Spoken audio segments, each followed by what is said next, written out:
Bum bum ba, bum ba da dum bum. It's the most wonderful time of the year. With the folks weighing in, looking skeleton thin, hoping victory is near. It's the most wonderful time of the year. What is up, everybody? Yeah. Thank you. Not my best. What is up, everybody? That was me, Alexander K. Lee. Welcome you all in to the most wonderful time of Fight Week, in my opinion, the UFC 269 official weigh-ins. What's going on, everybody? I am joined, of course, by Jose Youngs, who is on site in Las Vegas. Has been putting in the work all week. What's up, Jose? Hello. Okay. I'm still alive. Got my coffee, so we're golden. Fantastic. As cheery as always. And, of course, joining us as well, Mike Heck. Hello, everybody. Happy holidays. Happy festive season. Maybe it is Festivus. I'm not really sure. But for AK, it's all the holidays meshed into one. Woo! So this is a great day for my best friend. And thank you, Michael. And the producer extraordinaire, E. Casey Line. Oh, hi. How you doing? Guys, we got the festivities, we got the singing out of the way because we have a packed weigh-ins this morning. We got 15 fights, 30 people coming up, 2 championship bouts, people up and down the scale. I think every weight class, not counting. Oh, there's no light heavyweights. Excuse me. So everything except light heavyweight and women's featherweight, if you want to look at that, appears to be represented today. So you lied. Why? I did lie. It. Oh, I lied again. Listen, I just fired that one out there without doing any research. That's the kind of quality that you can expect from today's stream. All right, Daniel. Hey, we should. I'm sure people want us to talk about that later. The Daniel Cormier, Dominick Cruz drama. No. We're going to talk about the two best lightweights fighting in the world. No. Let's talk about 2 employees bickering. Let's talk about that. Oh, that's what I'm here. That's what I wanted to talk about. That's what I'm here for.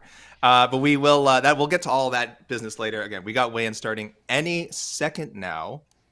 Jose, I believe you said before the show we could be seeing the champ coming up first. We don't know for sure, but. Yeah, I don't see anybody. Okay, so we don't know for sure yet, but I do expect I would also expect the champions to come in early. Mike, what do you think? Who are we going to see first? I mean, I hear the child, so I assume it's one of those fighters. It could be Nunes. It could be Pena. I see a lot of the embedded folks lining up to shoot some about to walk in, so I would assume it's at least someone getting the embedded treatment. Okay, Casey, what do you think? I say Nunes is like a 3-1 favorite right now to weigh in first. You're going with the odds-on favorite here. Yeah, this is what we're here for. All right, I'm going with Dustin Poirier. Dustin Poirier is my official pick, though. Dustin Poirier is my official pick. You changed it up. All right, could be Dustin Poirier. I think it will be definitely one of the 4, one of Saturday's 4 headliners. I hear it. Oh, we're talking about Raulian. But yes, it wouldn't be surprising if it was Nunes, Julianna Pena, Charles Oliveira, or Dustin Poirier. I think these guys are ready for Saturday's fights. Thank you, Mixed Perfection. You came for the singing. You'll stay for the weigh-ins. I may have to reprise it for people who dropped in later. So we'll see. You might get my guys might get another round of that. I don't have any more lyrics. I only had the one set of lyrics, but I'll gladly sing it again. Okay, we've got scale adjustment. People say in the comments who you think's going to come up first. Let us know. 1 of 30 fighters. 1 of 30. Yeah, you got a 1 in 30 chance. That's pretty good. 30 chance. And again, if you're asking us really a 1 in 4 chance, we do think it will be one of the 4 championship competitors. It's just the question is what order will they be in? There's no chance it's going to be Alex Perez, the first fighter. Jose, giving us a little scoop here. It looks like Miss Pena. She did bring her little lady with her. Yes. And new Statement made. Yes. Pena first on the scale. First to the scale. First to have your hand raised with a baby. Saturday. We've got questions coming in too, guys. We'll definitely get to these questions. We'll have time later. You guys know how it is. It'll be opening rush. You probably first 20, 30 minutes. And then and it'll be on us and on you guys to help us fill some of this time here. Oh, here we go. Here we go. Oliveira versus Poirier, and we will begin with a first-time UFC title challenger, the 3rd-ranked women's bantamweight in the world, Julianna Pena.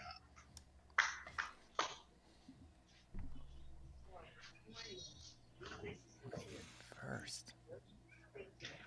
Statement.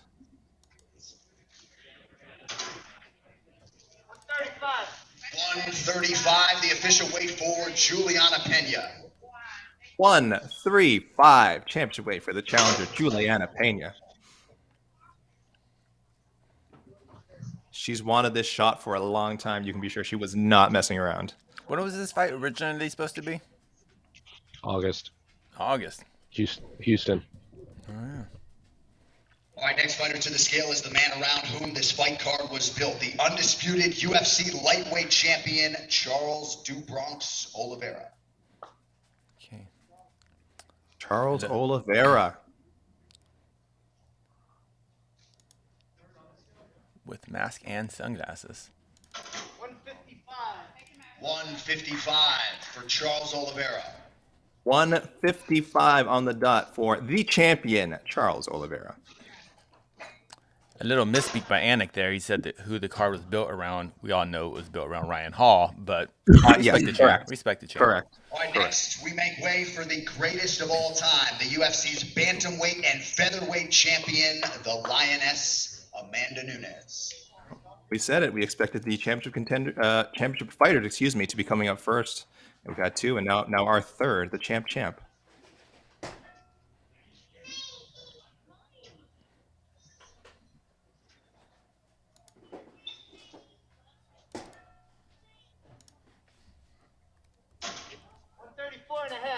134 and a half for the champion, Amanda Nunes. Under. Your co-headliner is now official. There's your statement. 130. Yes, Anik. No, Anik, he deserves it. He deserves it. Schnell is the other man around whom this fight card was built, the former UFC interim lightweight champion and the #1 contender, Dustin the Diamond Poirier. The #1 contender. Forgot And number number one lightweight. I was going to say. #1 in MMA Fighting's global rankings, ahead of Charles Oliveira. And why not? Yeah.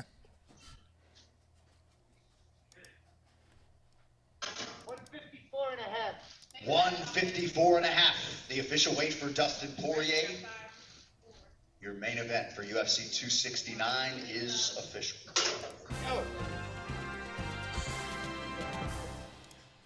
AK, Fantastic. this is disrespectful. No, The way Anik is just like, you're gets- just letting he- Anik do no. this to you? I'm not going to talk over him. He needs this. He needs this. I'm not going to take this away from him. Anik needs this. But there we go. Your two championship fights official. Again, I don't think there's much of a surprise here. I think everyone knew that these guys would all show up and take care of business. So there we next go. athlete to the scale in the UFC's flyweight division, Aaron Cold-Blooded Blanchfield. Ooh, wow. The first one after the champions, the kid, Aaron Kid. Blanchfield. Is he the youngest on the card? Yes, I believe so. 125 and a half for Aaron Blanchfield. 125.5 for Aaron Blanchfield. She is 22 years old, so yes, she should be. And normally that would be to the scale, and it is great to have this man back in the fold, the #7 ranked UFC featherweight contender, Josh Emmett. Here comes Josh Emmett. Normally, Miranda Maverick would be the youngest on like any card she's on, but not with her opponent Aaron Blanchfield around. Fighting Falmer.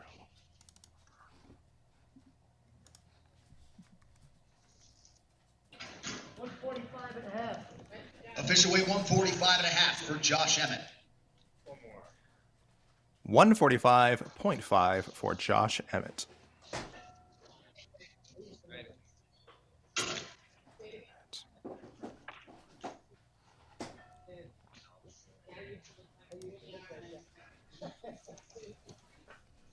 So what are we thinking? Everyone look good? Any surprises? Yeah, Right, next I fighter to mean, the no, scale, I. competing in a prelim you can see live on Fight Pass and ESPN Plus in the bantamweight division is Tony Kelly. Tony Kelly facing Randy Costa. Man, this is a stacked card. This is I don't know much about Tony. Tony Kelly. I forget. 136, the official weight for Tony Kelly. 1-3-6 for Tony Kelly. He's the one who he stepped in against Kai Kamaka like on super short notice at UFC 252, and they had the fight of the night. It was the very first fight of the night. Now I remember, yeah. And then he beat Ali Al-Kaisi a couple months later. So. All right, next fighter to the scale. Oh, but he hasn't fought in over a year. Wow. The 6th ranked flyweight in the world, Kai Kara-France. Kai Kara-France welcoming Cody Garbrandt to the flyweight division.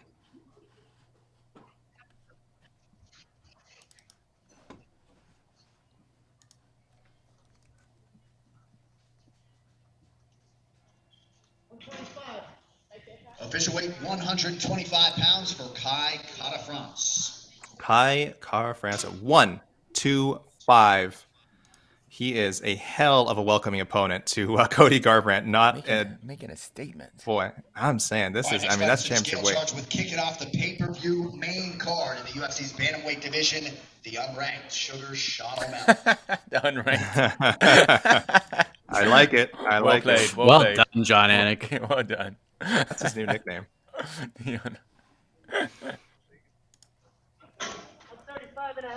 Official weight 135.5 for Sugar Sean O'Malley. 135.5 for Sean O'Malley, the unranked Sean O'Malley. That's one of the best gimmicks right now in MMA. It's good. It's so smart. It's so smart. That is brilliant. Dumzo Danino in the comments. Division as we welcome Miranda Maverick. Dumzo Danino in the comments says, "Casey, you look good." Thanks. Here comes Miranda. Here comes Miranda Maverick.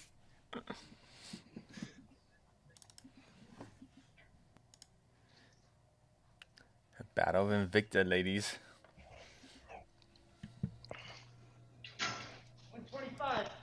125, the official weight for Miranda Maverick. 125 for Miranda Maverick. That fight with 24-year-old Miranda Maverick versus 22-year-old Aaron Blanchfield is now official. All right, next fighter to the scale in the UFC's middleweight division. He's your boy, Eric Anders. Anik's having fun.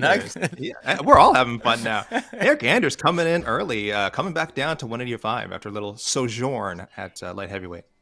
Hey, don't get all fancy on us. 185.5, the official weight for Eric Anders. 185.5 for ya boy, Eric Anders. We got a lot to go. Here. I have a feeling they're probably jockeying for position to get to the scale. The scale just so happens to be his opponent in the middleweight division, Hey. Sergio Munhoz. Andre Munhoz could cap off a huge 2021 with another win.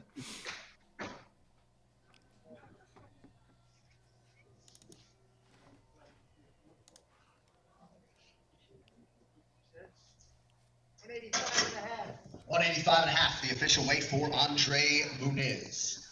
185.5 for Andre Munhoz. His opponent, Eric Anders, just weighed in 185.5. That fight is official. All right, next fighter to the scale, one of the best grapplers in the UFC, competing in the 145-pound division, Ryan Hall. The man the card was built around. Ryan. The only I can't see Hall. my only worry is he's weighing in too early. He's going to scare his opponent away. That's the fear here. He should always let his opponent go first. This is true. That confidence.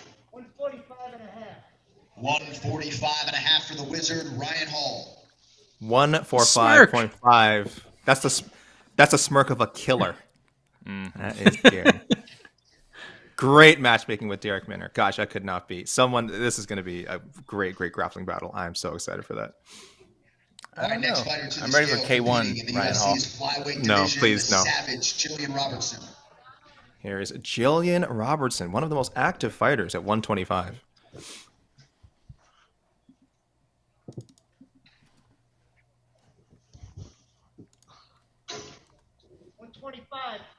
Official weight 125 pounds for Gillian Robertson. Robertson at 125. There's your championship weight. She's only 26 years old. She's already got kind of all these longevity records. Does she have like That's 10 fights already? This will be her 11th. She's the Next up, a prelim you can see live on ESPN2 in the middleweight division.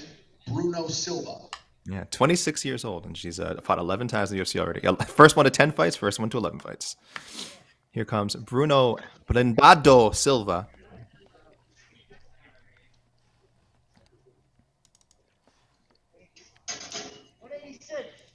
186 pounds for Bruno Silva.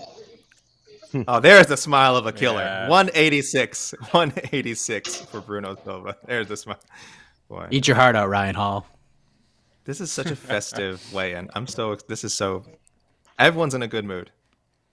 We say this now in the first half an hour. We'll see how, if there's any stragglers in the last 15 minutes, they may not be in such a cheery mood. To the scale in the UFC's bantamweight division, repping Taunton, Massachusetts. Please welcome Randy the Zohan Costa. Mixed Perfection saying, you either love Ryan Hall or you're wrong. That is correct. Here's Randy Costa.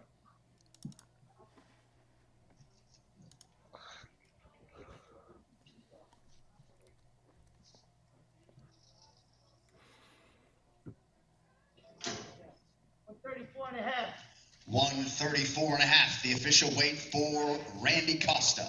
134.5 for Randy Costa. His opponent, Tony Kelly, weighed in 136. That fight is official.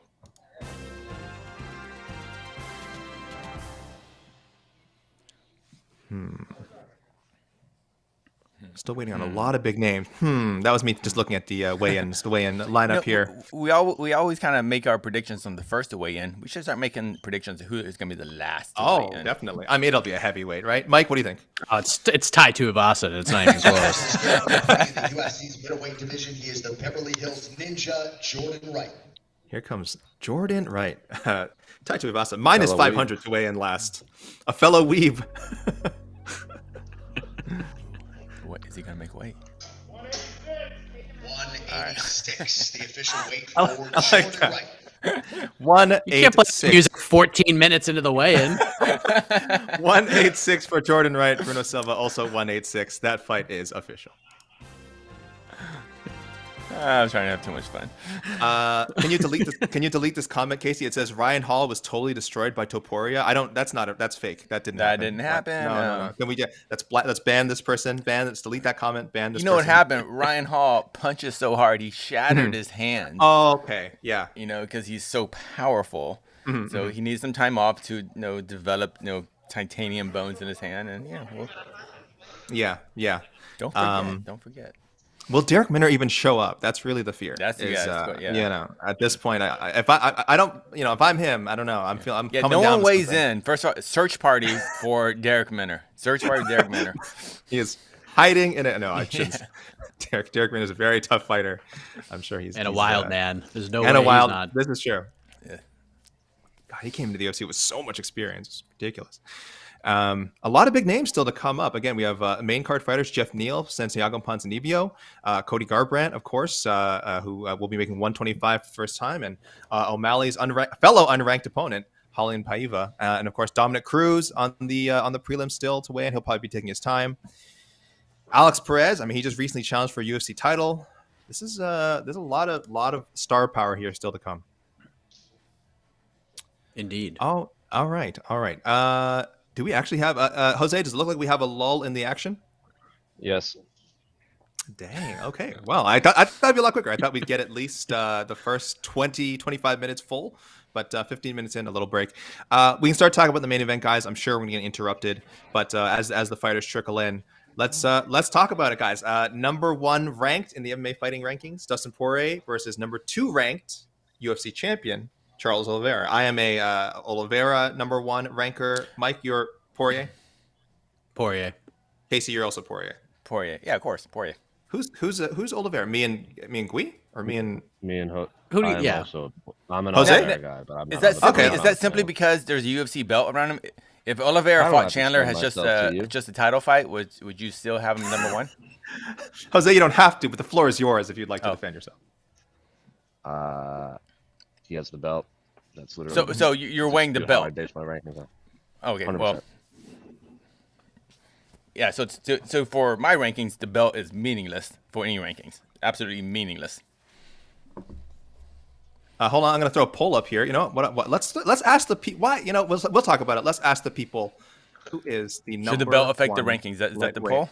I just want to ask who is the number 1 lightweight right now. Yeah. Let's and then, you know, I'm gonna say Dustin. Sure, I imagine a lot of people would, and that's fine. But I like. And I I think a lot of also people respect remember I said in the ranking show too. I believe all the rankings have a plus or minus 1.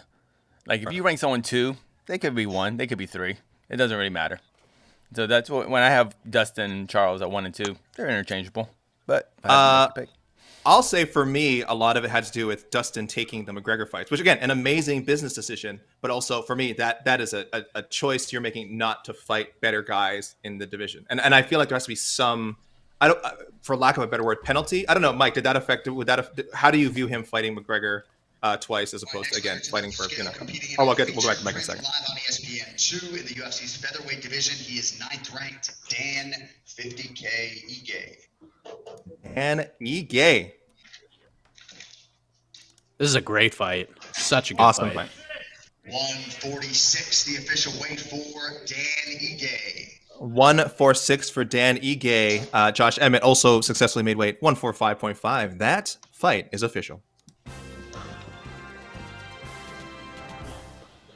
Mike, how do you view the Dustin Poirier McGregor fights? Does it affect him negatively, positively? Not at all. What do you think? I don't think it affects much. That was just, again, opportunity to make that bank, bro. And he did, not once, but twice.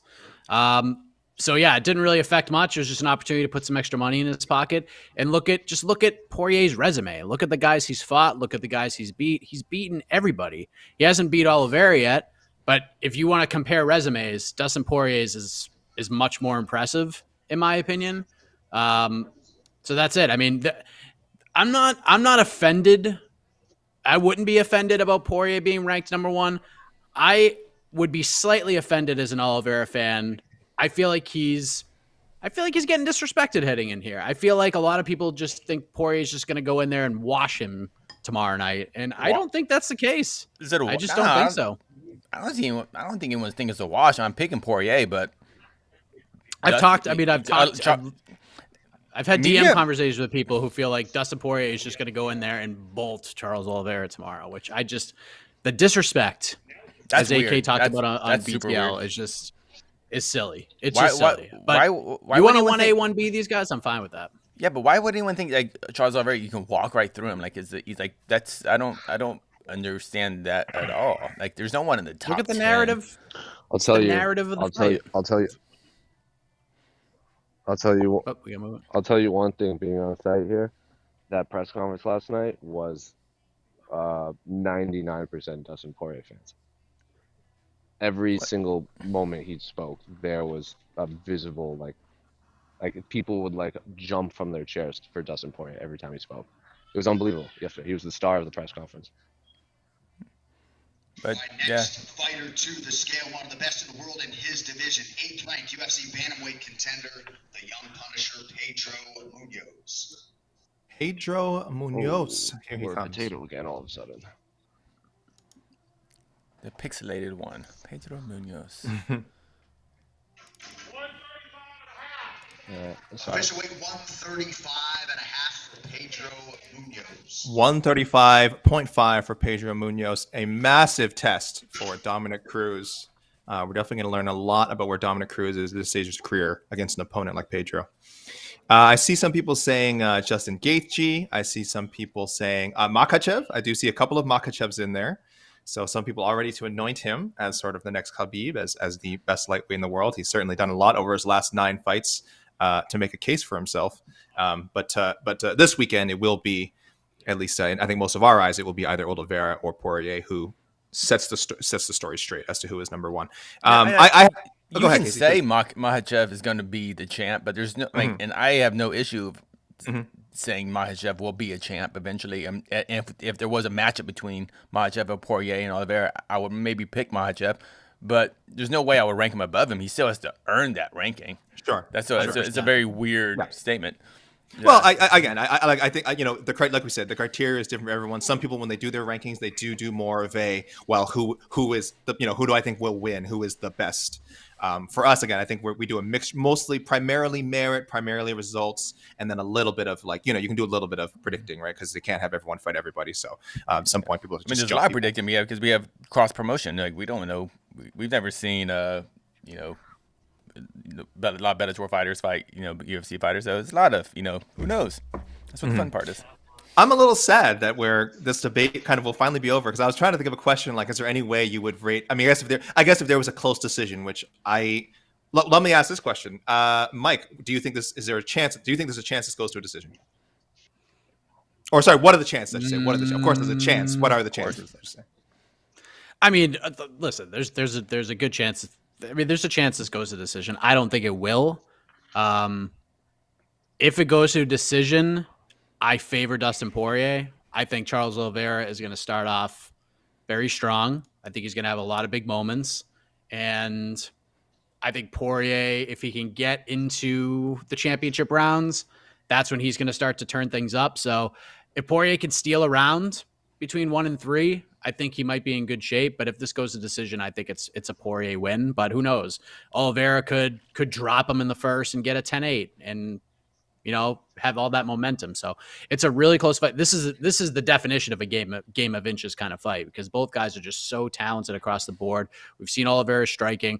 The big knock against Oliveira over the years is that he's a quitter and he has no heart and he can't take it once he's hurt. I think the Michael Chandler fight sort of answered a lot of those questions. But if Poirier hurts Oliveira, how will Poirier react? Is he going to go in there like Michael Chandler did and just go in there and go for the kill and dive on top of him instead of letting Oliveira back up? Probably not. So that makes things interesting as well. It's just a really good fight. And I don't mind the lines being where they're at. I think Poirier being a -1, some money is coming in on Oliveira. How could you not look at Oliveira from a betting perspective? The champion is an underdog. I mean, that's going to make your eyes light up from a betting perspective. But right now, some money coming in on Oliveira. Poirier was a -160 favorite on Wednesday. He's down to a -145 favorite now. Oliveira is a +125 dog. I bet this thing's going to be closer to even come by the time these guys make the walk tomorrow night. Do we know what the odds are for Oliveira by decision? I had to think that would be one of the longest, probably longer than Oliveira by KO or sub. Did you guys see what Justin Gaethje said about when DC had his golf interview? What did he say? No, I thought it was very interesting too, and I agreed with him. Basically DC and his kind of he was drinking his Modelo's, whatever, kind of drunkenly. He said, basically said how did Charles Oliveira knock out Chandler and you couldn't knock him out? And Chandler, I mean, Gaethje kind of basically says well, because he didn't respect Oliveira. He didn't respect his striking. That's why. Sure. With me, he knew what he was getting, and with Oliveira, have we ever seen Oliveira drop someone like that and really pounce on him and just strikes? I don't recall. Was it Jared Gordon? Was that the one? He just knocked him out with one shot, I believe. Yeah, he's definitely shown. We're talking. Okay, that's Jared Gordon. We're talking about that's what. Well, how dare you? I mean, we're talking about top 10 fighters. Elite fighters.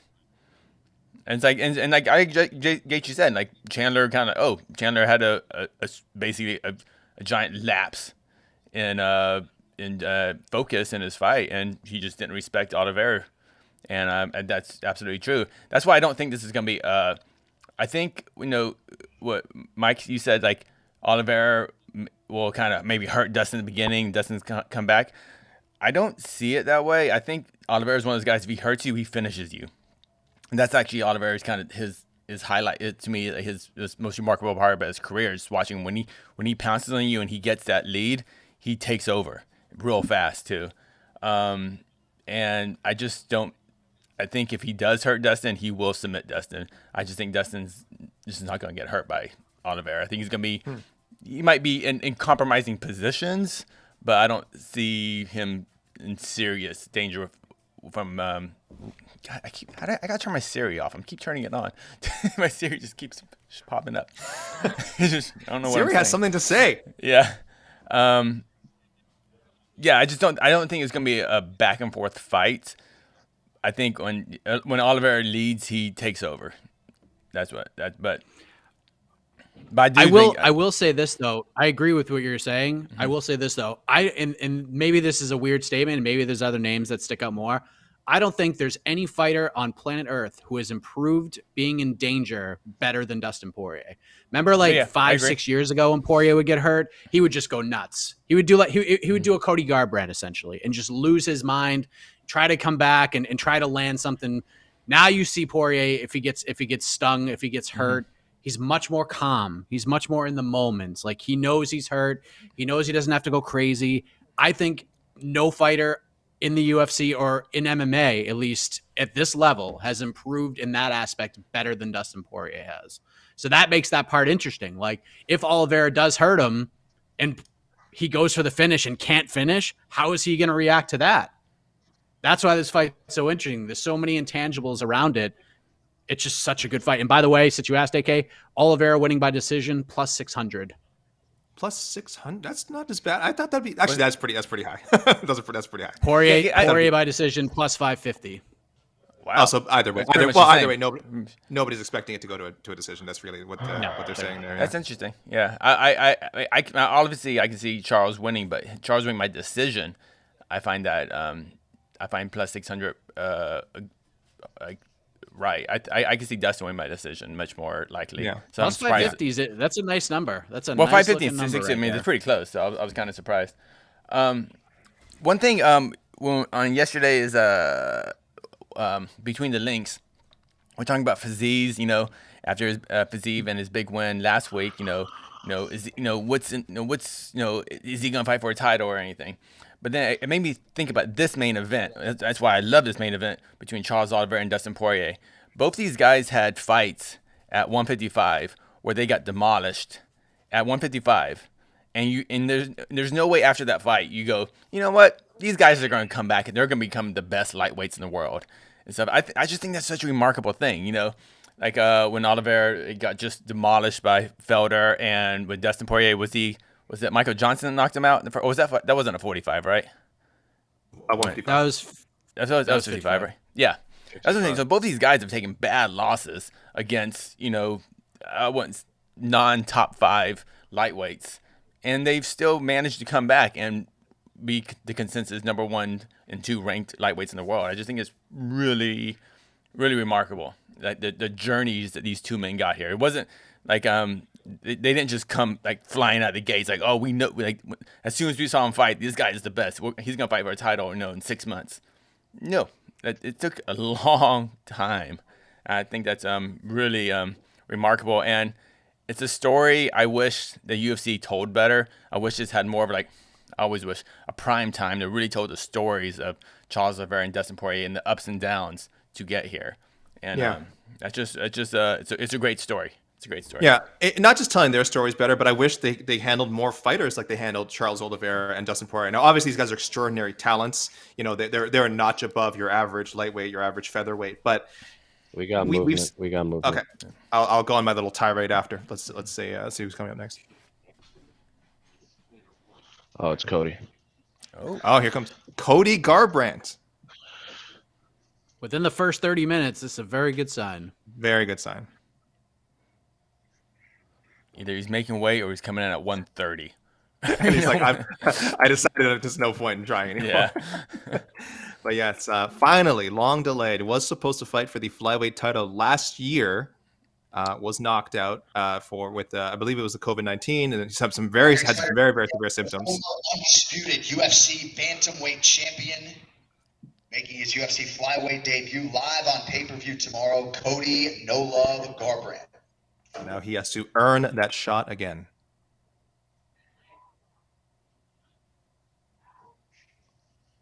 With mask and shorts. So looks like he's going to be making weight. 126 pounds, the official weight for Cody Garbrandt. 126 for Cody Garbrandt. That is a success. His opponent, Kai France, also made weight. So that fight is official. Cody Garbrandt's first UFC fight, 125 pounds, is official. You are hearing correctly, guys. So he says today is the day for the flyweight takeover. Again, he was in line for a title shot last year. He is realistically one fight away, one impressive win away. I don't even know if it needs to be impressive. He's one win away. I guess we can talk about that more in a second. I just wanted to say, sorry, before he came up, I was just saying, I wish the UFC would be better at handling great talents. Maybe not, just being a little sharper with the matchmaking, letting them grow on their own. Because Poirier and Oliveira both came in very young. A lot of hype behind both. Poirier was being called, like the next big thing. Oliveira was super hyped. They looked impressive early on. The results, they both hit bumps in the road. But this should be done. 45ers. Both 145ers. 45ers. Yeah. UFC, follow the blueprint with these guys more. Again, not everyone can be a Oliveira, not everyone can be a Poirier, but you definitely feel like there's some gems that are falling through the cracks that are just either being signed too quickly or released too quickly or being given the wrong matchups. It really matters a lot. I know for the most part fans think like, well, if someone loses, they just weren't good enough. And I'm like, no, you really don't know where you catch someone in the development and how important it is to get a few wins here and there, get the right opponents. So anyway, UFC do better with that. But let's talk about that since now that fight is official. Kai Kara-France, Cody Garbrandt. First, I'll ask Mike, who's going to win? Wow, we're going right into the picks, huh? Let's go.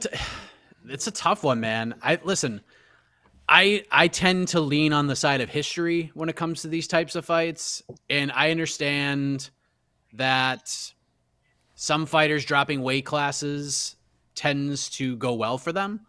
I will say throughout the history of bantamweights dropping down to flyweight, it has not gone historically very well for them.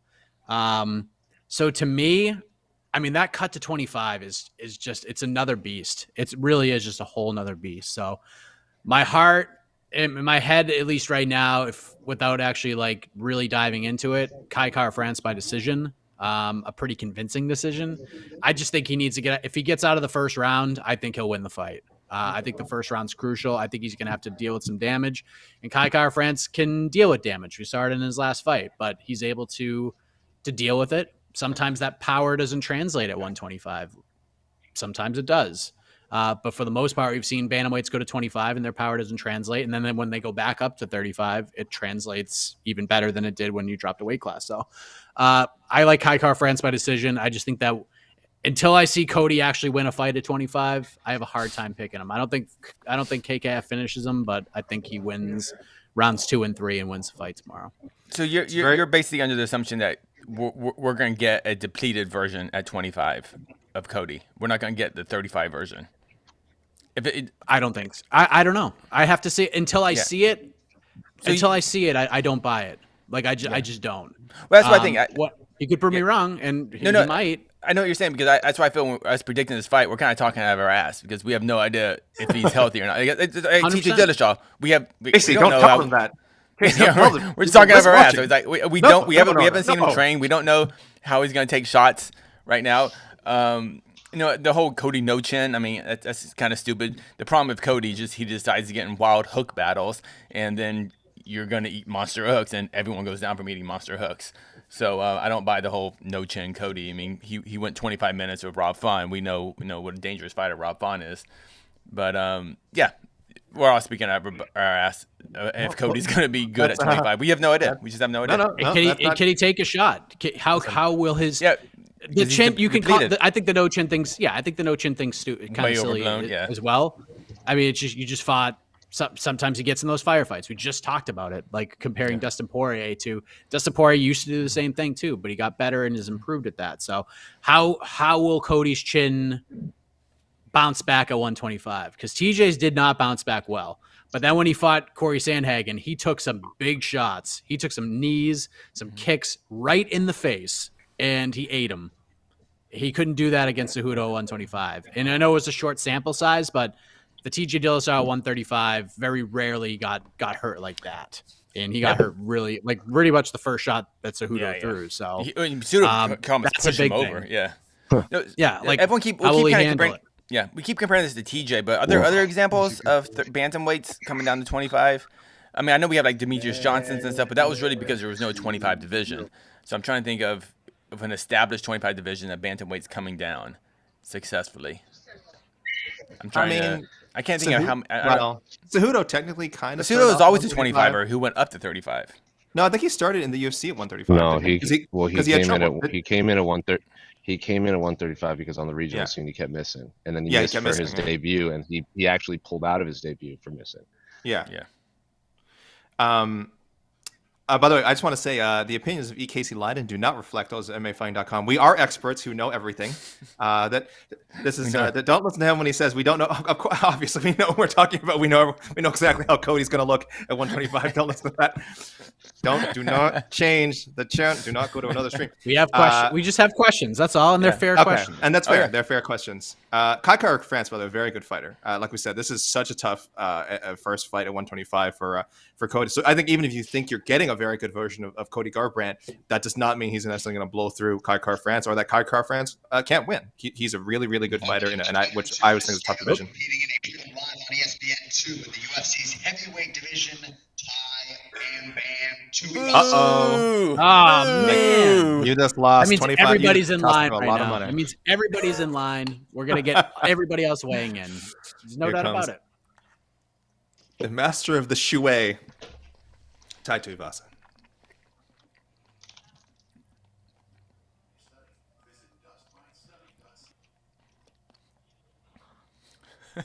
Get used to the mask.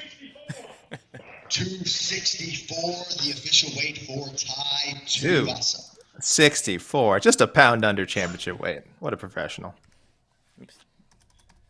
Tuivasa, one of the strangest. I mean, we talk about guys having career arcs. Oliveira, Poirier. I mean, Tuivasa won his first 3, loses his next 3. Now he's won 3 straight again. Could really name himself as a contender with the win over Sakai. Sakai, a great veteran, has a lot of good wins, but kind of going the opposite direction. So we'll see if this trend continues for both men. And you like this matchmaking? Perfect. Yeah. Perfect. Yeah. I think in our rankings, I believe they're right next to each other. Yeah, I like this fight. I like this ranking. This matchup a lot. Wasn't Tai originally supposed to fight Walt Harris? Or was that a couple times? Yeah, it got Yes. moved like twice. Yes. Yeah. I hated that. That fight was a horrible fight, but this is a much better fight. It's just not true. That was we didn't great mind match. it, right? Oh, I completely. Why? Well, are we talking about Walt Harris the fighter or Walt Harris the person?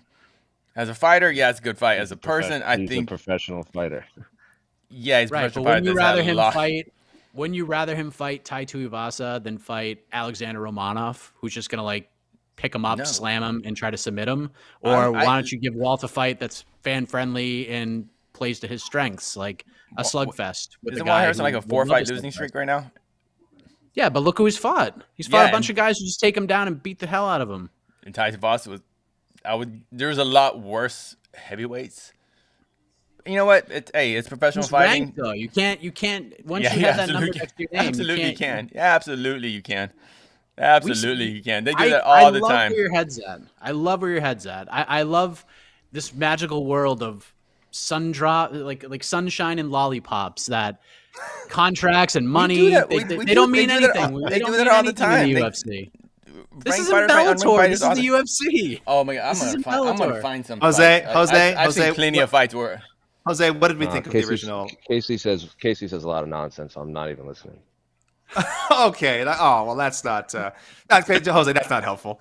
Right. I am with Mike. Mike is my best friend, so there's a bit of bias there. But I was sort of in the pro. We talked about this on our matchmaking show. We were kind of like, yeah, this seems like a good matchup. Just because Tai Tuivasa is so well liked, if he wins, you won't kind of have that icky feeling of something bad happening to Walt. If Walt loses, I don't even care about that. If they're doing, they got a job. They're professional fighters. If they're heavyweight ranked fighters. You want to fight? You want to fight? Okay, you both want to fight. You're gonna fight. There you go. They are people. They're people first. They're people first. That's my. Jose's taking all the emotion out of it. I understand. No, exactly. That's literally how I view every fight, though. Like, I don't care if there's beef or not. Like, they're fighting. They're what they signed up to do. He does not get emotionally invested until he sees anime characters fighting each other. You're more invested in whatever's going on in Naruto. Those fights are far. You have more emotional investment in those fights than any fight you've seen in the UFC in the last 5 years. 1,000%. Okay, I know. I'm here to do. I wish I could relate. I'm here to do a job. They're there to do a job, and that's what's what. Well, anyway, the fight isn't happening, so it doesn't matter. We're now getting Tai Tuivasa and Augusto Sakai. Sakai probably now the front runner to weigh in last. I don't know last, but probably near the end. Again, usually it's safe to pick a heavyweight. We did think Tai Tuivasa would kind of he came in 264, so I don't think it was much of an issue. But he has shown up and can begin rehydrating if he even does that. I'm not sure. I mean, I didn't pick Tuivasa because I thought he was gonna have to cut a bunch of weight. I just picked Tuivasa because like maybe he wanted to sleep another hour. Yeah, and he was just like, "Oh man, it's 11:55. I guess I gotta go down." Like, yeah, your time impression nailed it. Oh man, yeah, I don't even have socks on, so I don't have a shoe. Like, I can't. He probably meant to come in at like an hour later and just got his time mixed up. Yeah, those Aussies don't understand time zones. Yeah, I have no idea.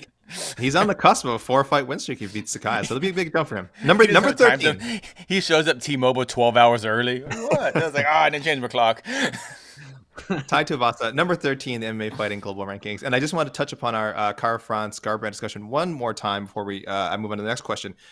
On Tapology, France 47%, Garbrandt 53%. Very, very, very, very close. And betting lines. And people are pretty confident that it will end in a knockout. 50% picking France by KO. Garbrandt 57% by KO, and then of course decision is also. But both guys are expected to win by knockout more so than decision or submission. So that's a really intriguing card. Cody's a -140 favorite, so it's very rare that the Tapology and the betting lines actually like line up, but in this case, it lines up perfectly. And I think it makes sense. I think for the reasons we discussed, what is Cody Garbrandt at 125? Right? It is an unknown property. It could be a hold. It could be where he should have been fighting all along. You know it could what? Be a whole new. Yeah. These lines and predictions were based on before people saw him weigh in. Cody, at least to our eyes, looked fine weighing in. Mm-hmm. So I expect the Cody line to get a little bigger. Yeah. Now that I think there's gonna be movement in favor of Cody. And because he looked fine. He didn't. Yeah, he looked like 35er up there. I see some of the comments. Ivia Rojas saying, "Stop talking about Ryan Hall. He is one-dimensional and got exposed last fight." Okay, this person's How's he one-dimensional? Did you see when he fought Darren Elkins? He dropped him 3 times. K1 level. K1 level Ryan Hall. Casey, let me just answer this. Ban that person. Ban him off the internet.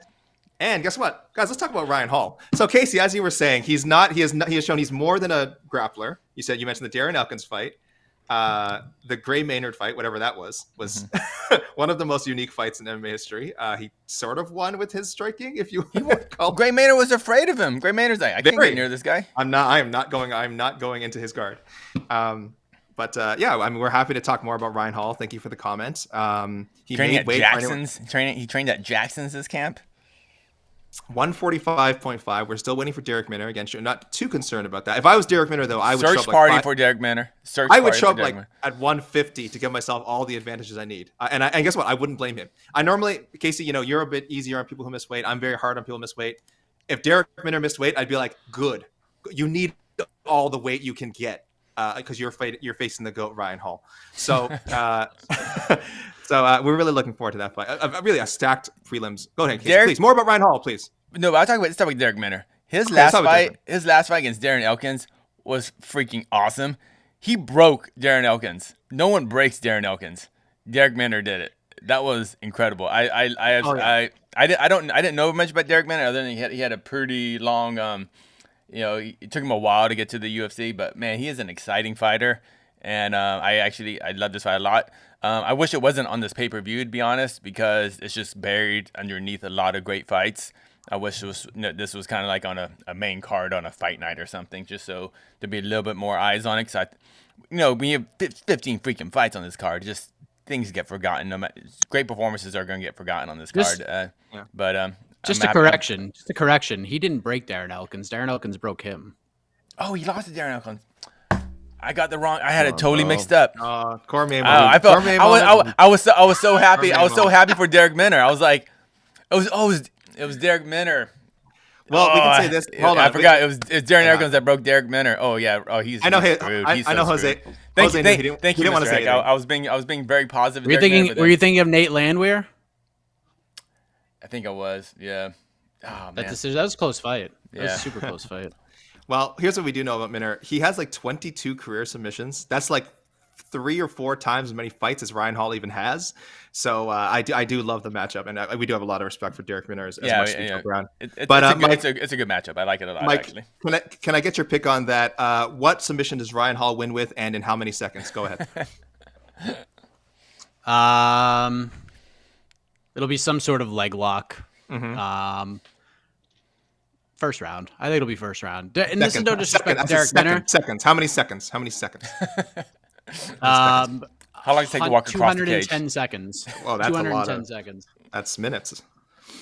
Yeah, it's gonna be minutes. I think Minner's gonna. I don't think Minner's gonna be afraid of Ryan Hall whatsoever. I think he's gonna get down on the ground. Like a lot of people are like, these two are just gonna stand there and swing. I don't think so. I think Minner's gonna be like, dude, I got a bunch of submissions too. Let's see what you got, homie. And they're gonna get down to the mat. And unfortunately, Ryan Hall's gonna wrap a leg, and that's how it's gonna end. So I think, and sorry, AK, sorry, Casey. I think Darrick Minner's gonna win every second of this fight until the leg lock happens, and then it's over. Oh, so the only second that matters. I see.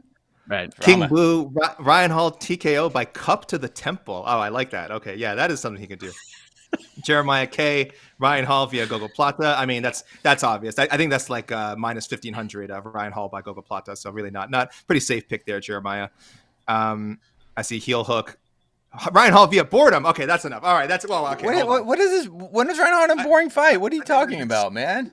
No, look. Let's move on. This is AK, this might be.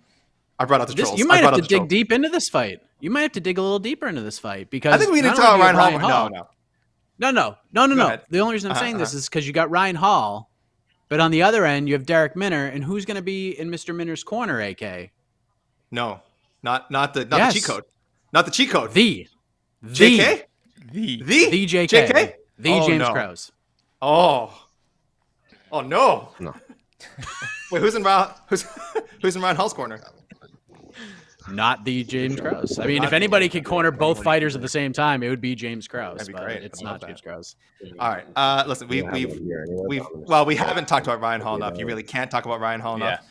But we should. We have not talked at all about the co-main event between the champ Amanda Nunes and Julianna Pena, who right now is our number 1 contender. She is getting this title shot. I know a lot of people weren't exactly jumping at seeing this fight happen, but she is a fresh challenger stylistically. I think an interesting matchup. Yes. Mike, what do you think? Oh, Casey, do you want to go first? Do you want to talk about this first? Oh no, I'd say I always get kind of annoyed at fans talking about I don't want to see this fight when Amanda Nunes is dominant right now. I feel like we're like the Anderson Silva territory. I remember when Anderson fought Weidman, people were like, "Oh, he's gonna be another wrestler, whatever." It's like that's what we're here for. We have a dominant champ, and people get bored of dominant champs, So like Julianna Pena, fresh matchup. Yeah, she does bring a wrestling grindy style of fighting that has been Amanda Nunes' kryptonite in the past. All 3 of her losses have come from wrestler kind of grapplers who've made it take her down, tire her out on her back, and eventually finish her. Amanda Nunes, of course, has gotten better, and her cardio is much more improved, so I don't think she's that same fighter anymore. But there is a path to victory for Julianna Pena. It is a slim path, but it's still a path. You can fall off easily, but it's a path. So, I like this fight a lot, and it's a really good co-main event for a big pay-per-view. Mike, Nunes' first 135-pound title defense in some time. Are you excited for this fight? Which is that the appropriate word to describe your expectations going in? What do you think?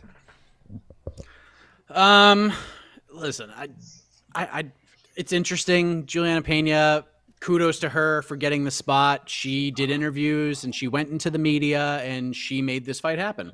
Without Julianna Pena going on Ariel's show several months back and cutting that promo on Amanda Nunes, I don't think she gets this fight. And she did it. She got herself a title fight, and good on her. She deserves it. Yeah. Happy for her. Having said that, this is not going to go very well for her. And Casey says there is a path to victory.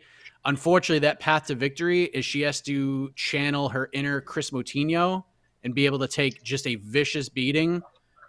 If she can take that vicious beating and somehow drag this into round 4 after taking that vicious beating, and this could get really rough for her, especially on the feet.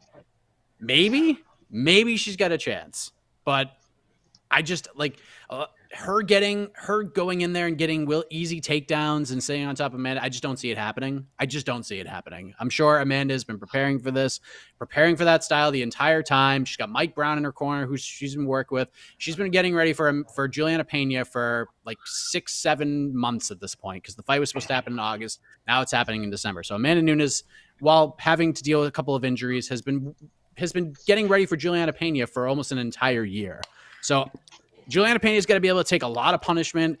And if she's got that Moutinho heart, maybe, but I don't see it. I don't think this fight gets out of the second round.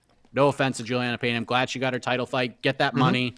Good for her. I don't think it's going to go very well for her. Competing live on ESPN2, the 11th ranked UFC heavyweight Augusto Sakai. Oh my gosh, right, here comes another heavyweight. Okay, so it really is. Guys, we're going to have to make totally new guesses for who we think is going to come out last, because both our heavyweight boys are about to be officially weighed in. Yeah, these two 25ers haven't showed up. Yeah, those guys are always. Yeah. Oh, well, we said Matt Schnell has some history. It's tough. Yeah.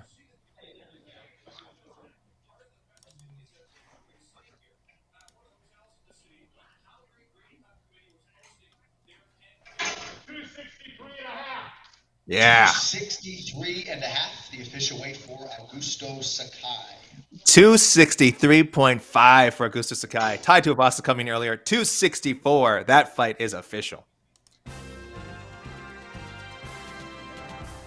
These are real heavyweights, guys. These are real heavyweights. 263.5 and 264. Thank you, boys. Thank you for coming in and making that tip and breaking that scale down. That is what we like to see.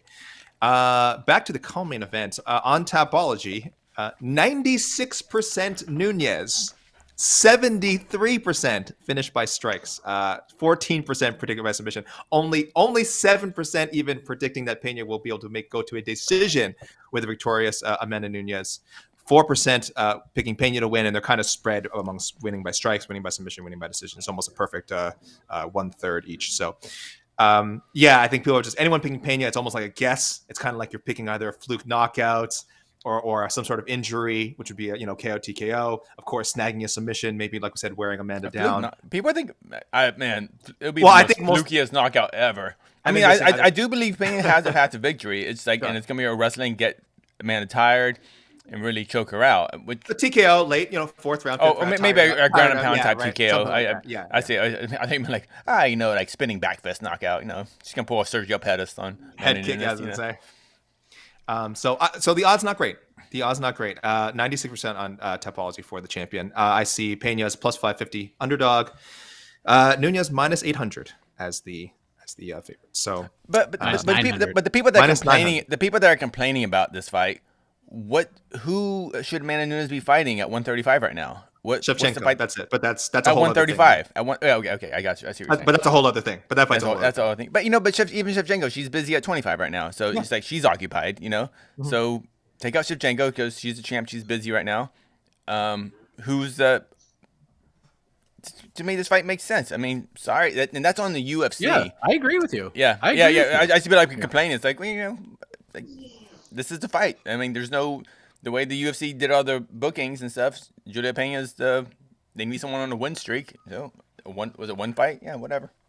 Yeah, and look, I always tell people when you have a dominant champion like this, sometimes I just want to see them cook. I'm not saying exactly. Yeah, not all of Nunes' fights have been super exciting, but for the most part, there's a very good chance you're getting a highlight reel knockout or submission.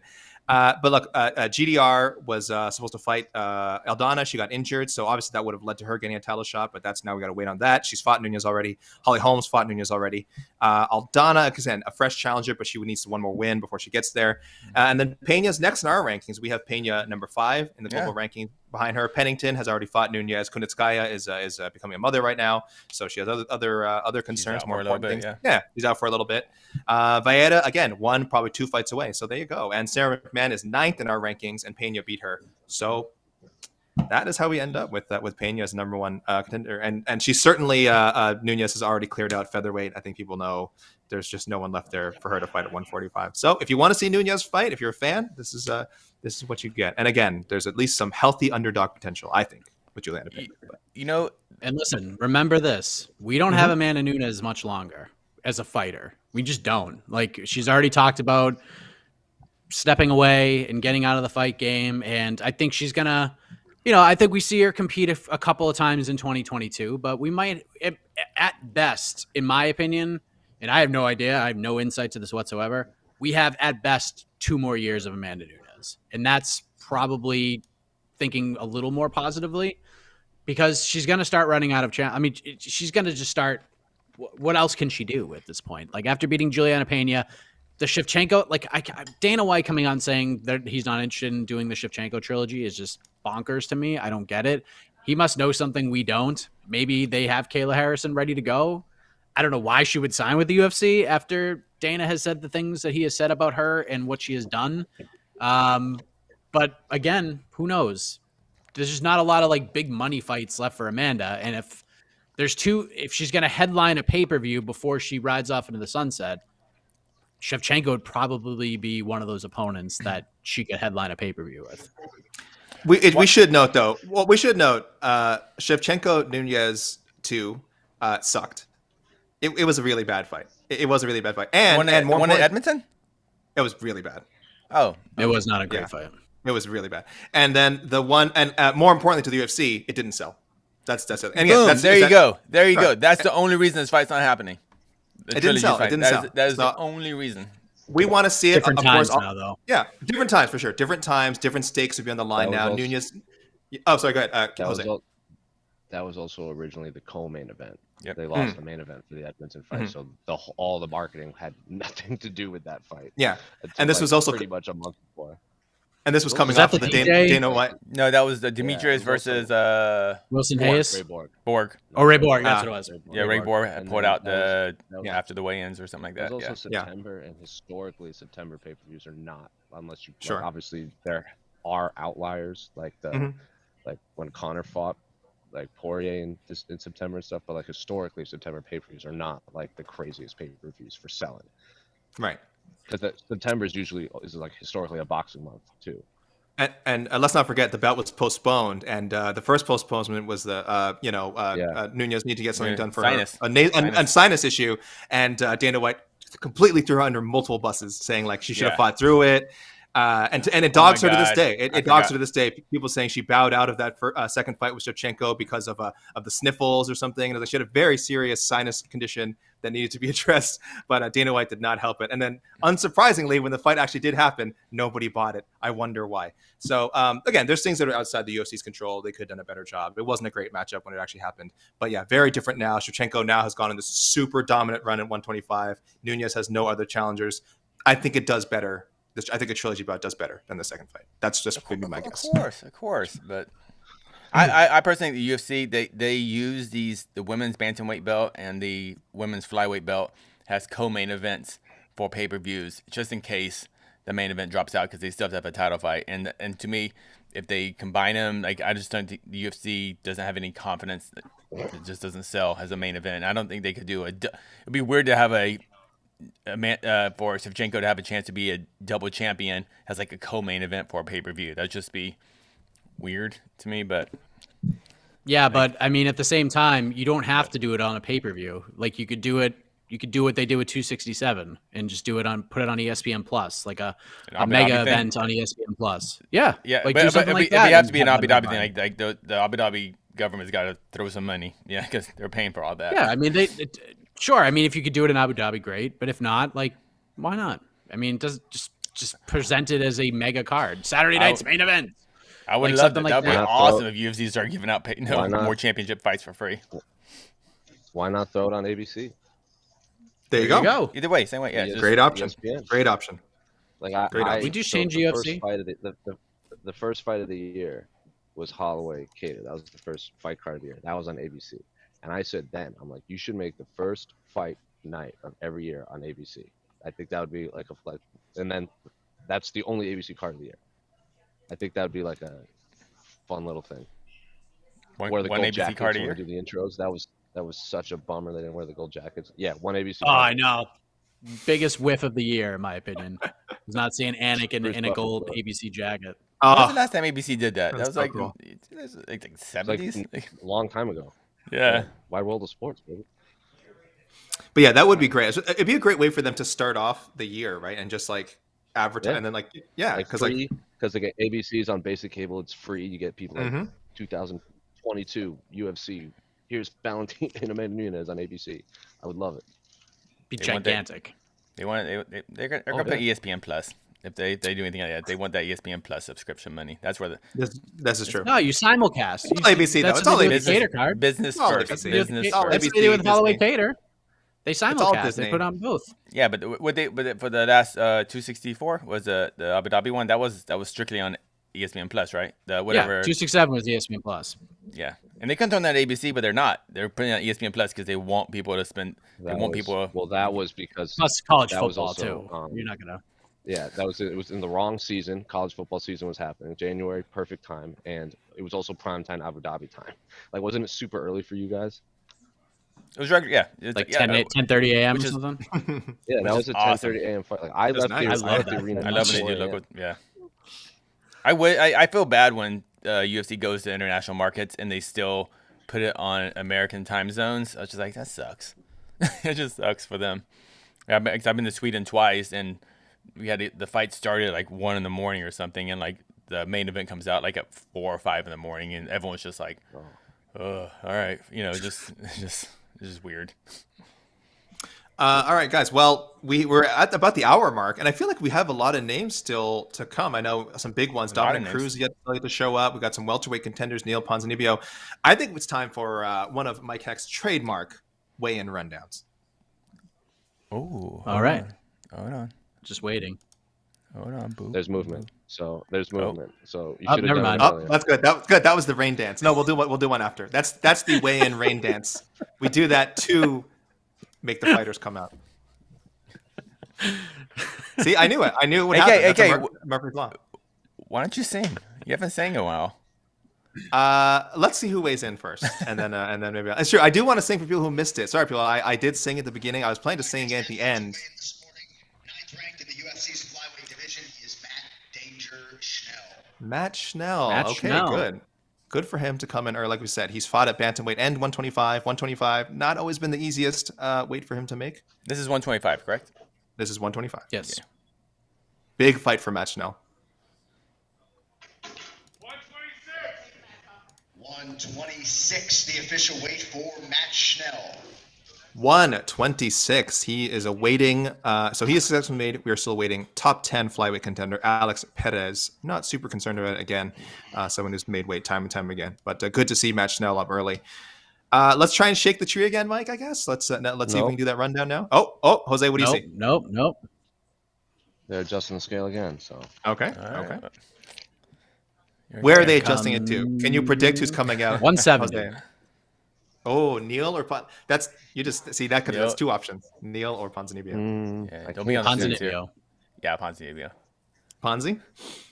Oh, here we go. That's 170. 170. Yep. Well done, Mike. Well done.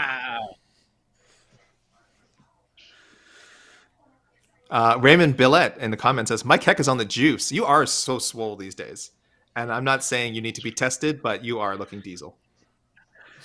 If you don't mind my saying. You are looking diesel. Thank you, my best friend. Don't You report, are, don't report me to HR. Don't report me to HR, please. What are you deadlift? What are you That's deadlifting, Ponzi. bro? What are you? My next fighter to the scale competing live on pay-per-view tomorrow night in the UFC's welterweight division, 14th ranked Santiago Ponzinibbio. Yeah.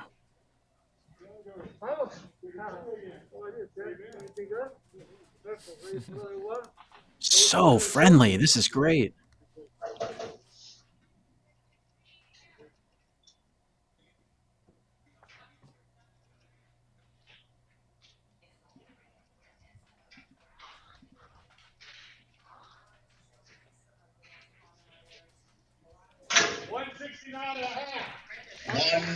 $169.5, the official weight for the Argentine dagger Santiago Ponzinibbio. 169.5 for Santiago Ponzinibbio. We are still waiting for Geoff Neal. We have any movement, Jose? Are we ready for Mike to? No, we got Paiva right here. Oh, here comes. Okay, here we go. Our next fighter to the scale also competing on pay-per-view tomorrow in the UFC's bantamweight division, Raulian Paiva. Raulian Paiva. Former flyweight. This is a making the move- good fight. It's a great fight. It's a really interesting fight. Moving up to a more manageable weight class here.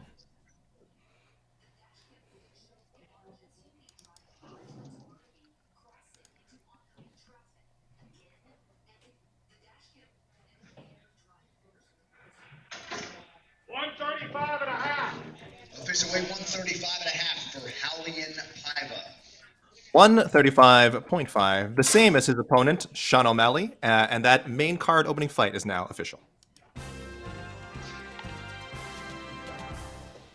Paiva, of course, very familiar to O'Malley. He just scored that very, very hard fought, some might say controversial win over Carla Phillips. Very super eventful fight, and I would probably one that'll go unrecognized when we look back on the fights of the year, but excellent fight. Carla Phillips and Real good fight.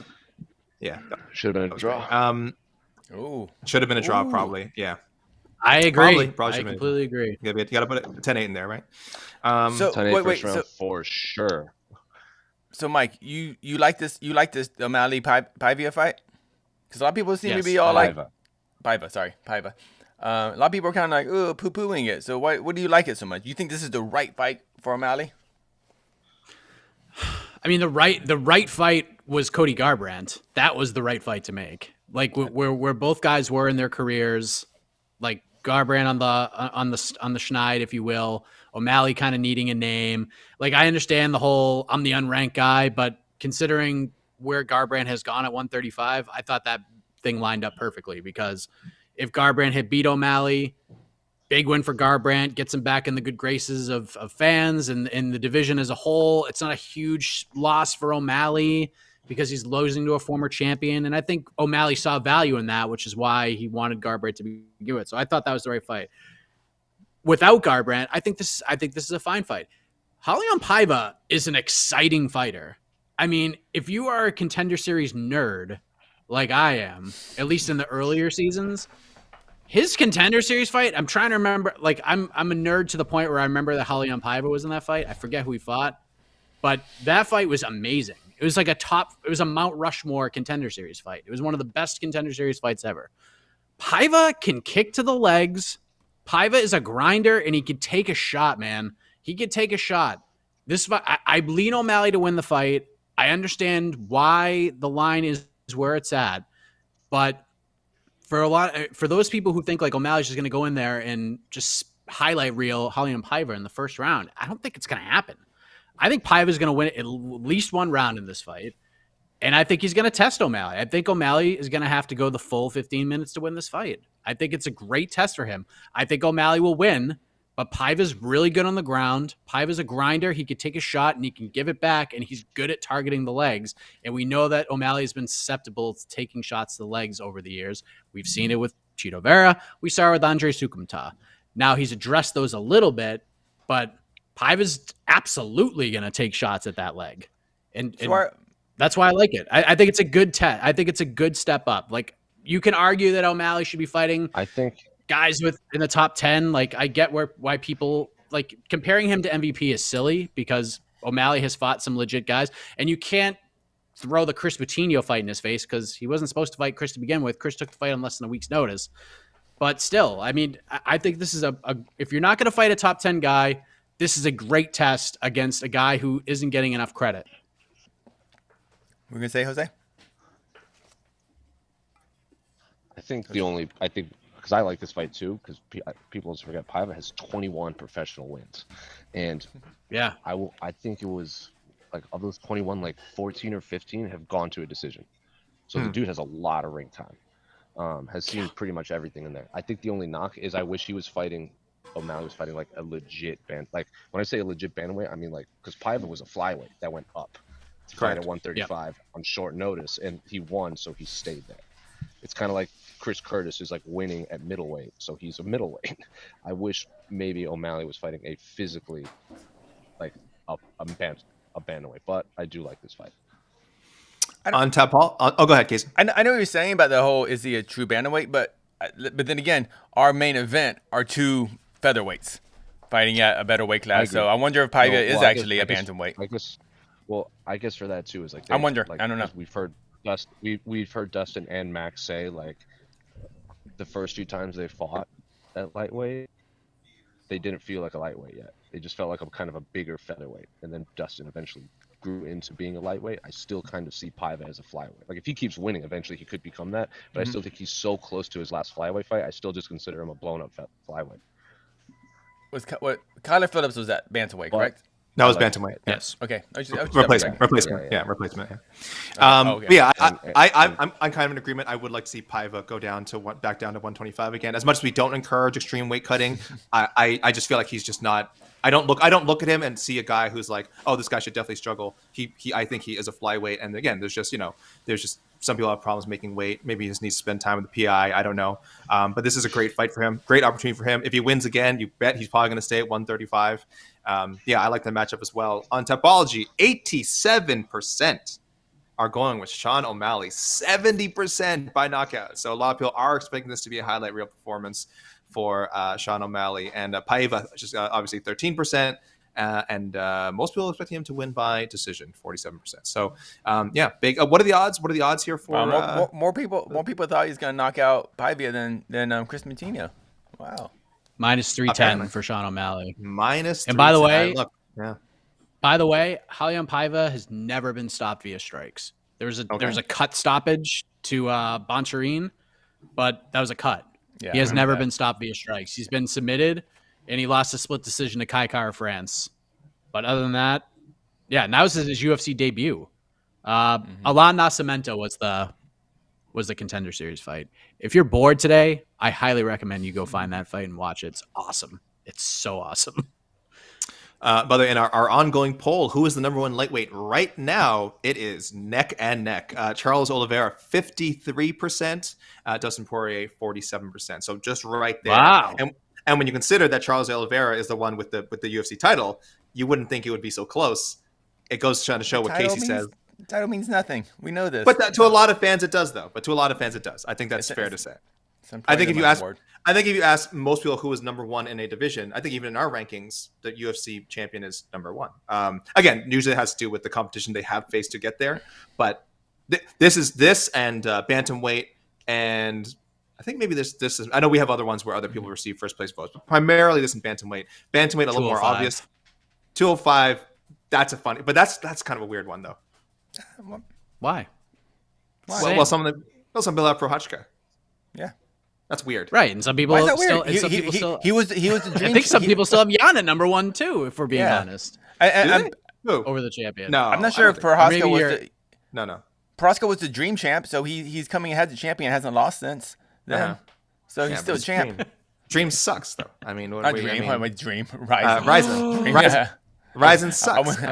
My statement stands. No, I'm kidding. I mean, well, actually, this is pretty consistent with my voting because I also before last Friday didn't have Koji Horiguchi ranked very highly, and honestly, I don't know how high he'll be ranked now, or Sergio Pettis. So there's a little preview for you guys for next month, the first upcoming January, the first ranking show of the year. It's going to be a good one already, just from this first weekend. It's going to be a good one. So we have a lot to talk about, and God knows what's going to happen Saturday night, 269, plus one more UFC card. Plus another Ryzen year-end show and whatever other craziness. The Ryzen year-end show. Oh, I can't wait for that. That is one of my highlight shows. The marathon. The marathon. It's only a marathon because it starts at like 3 a.m. here, but it's awesome. It's so good. New Year. Like, as a fan, as a media member, watching the New Year's shows in Saitama, I've been to 2 of them. Just highlights. I wish every media member, every fan had the opportunity to do that. And if you can save up the money or make it happen through your employer to send you out there, do it. I highly recommend it. It's super. It's just it's a different world. It's awesome. I've heard it's something else. All right, Mike, let's try and shake the tree again. Guys, I think let's go for this rundown. Wait, hold on. We ready? Someone will just come out. Yes. Dude. All right, let me ready for the tunes.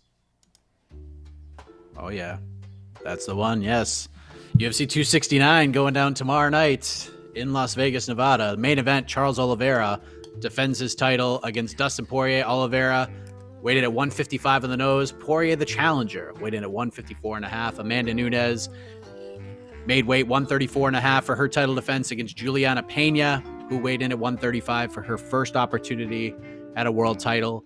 Santiago Ponzinibbio weighed in at 169.5, still awaiting the arrival of Geoff Neal.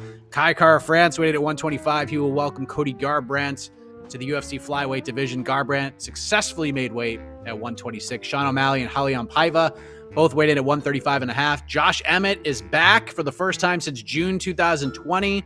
He will take on Dan Ige. Emmett weighed in at 145.5. Ige at 146. Pedro Munhoz, 135.5. Still waiting Dominick Cruz to take the scale. Augusto Sakai, 263.5. He will take on Tuivasa, weighed in at 264. Bruno Silva and Jordan Wright both weighed in at 186. Another middleweight bout preceding that. Andre Muniz, Eric Anders, both weighed in at 185.5. Erin Blanchfield, 125.5 for her sophomore UFC appearance. Miranda Maverick weighed in at 125. Matt Schnell hit the mark at 126. Still waiting Alex Perez. Ryan Hall, 145.5. He awaits Darrick Minner hitting the scale. Randy Costa, 134.5, takes on Tony Kelly, weighted at 136. Gillian Robertson, 125 on the nose, still awaiting the arrival of Priscila Cachoeira. Back to you, AK. Thank you, Mike. Spectacular as always. So, by my estimation, we have 4 fighters left. 5. 4? 5. 5. Geoff Neal, Dominick Cruz, Alex Perez, Darrick Minner, and Priscila Cachoeira. So, yeah, I mean, I wonder when we'll see. I think most people are very excited, waiting to see Cruz.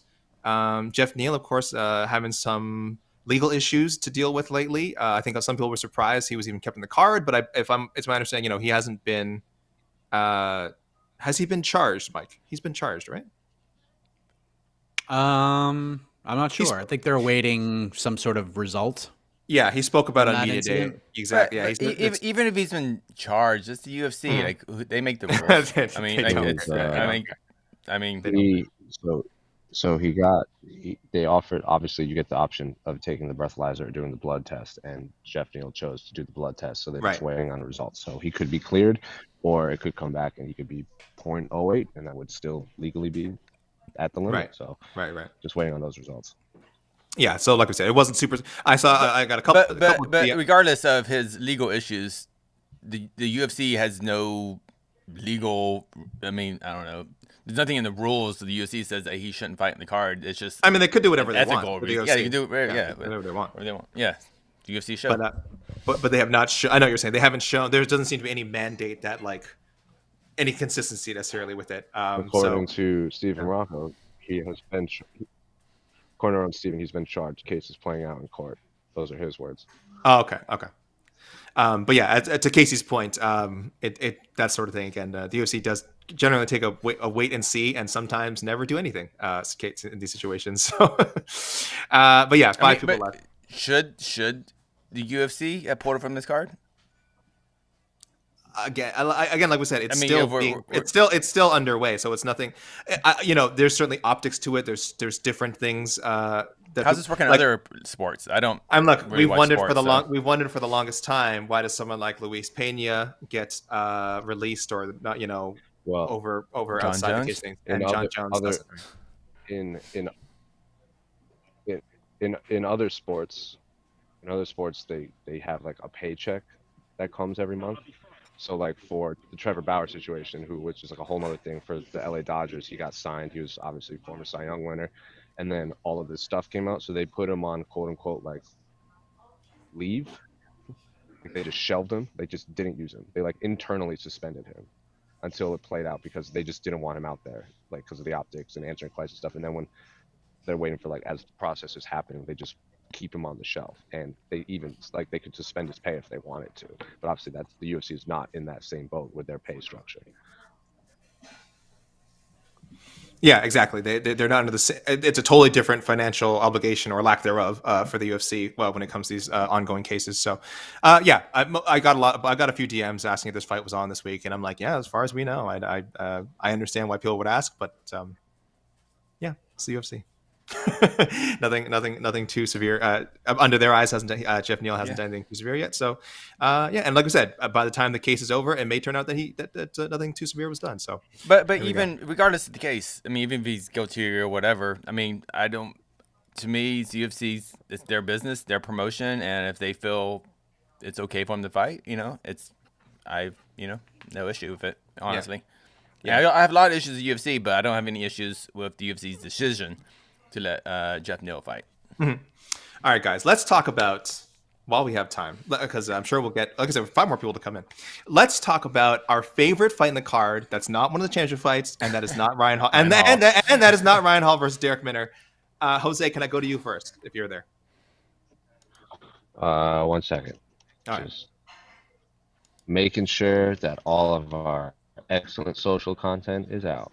Of course. All right, so fight I'm most excited for, probably on the prelims, probably the Josh Emmett Dan Ige fight.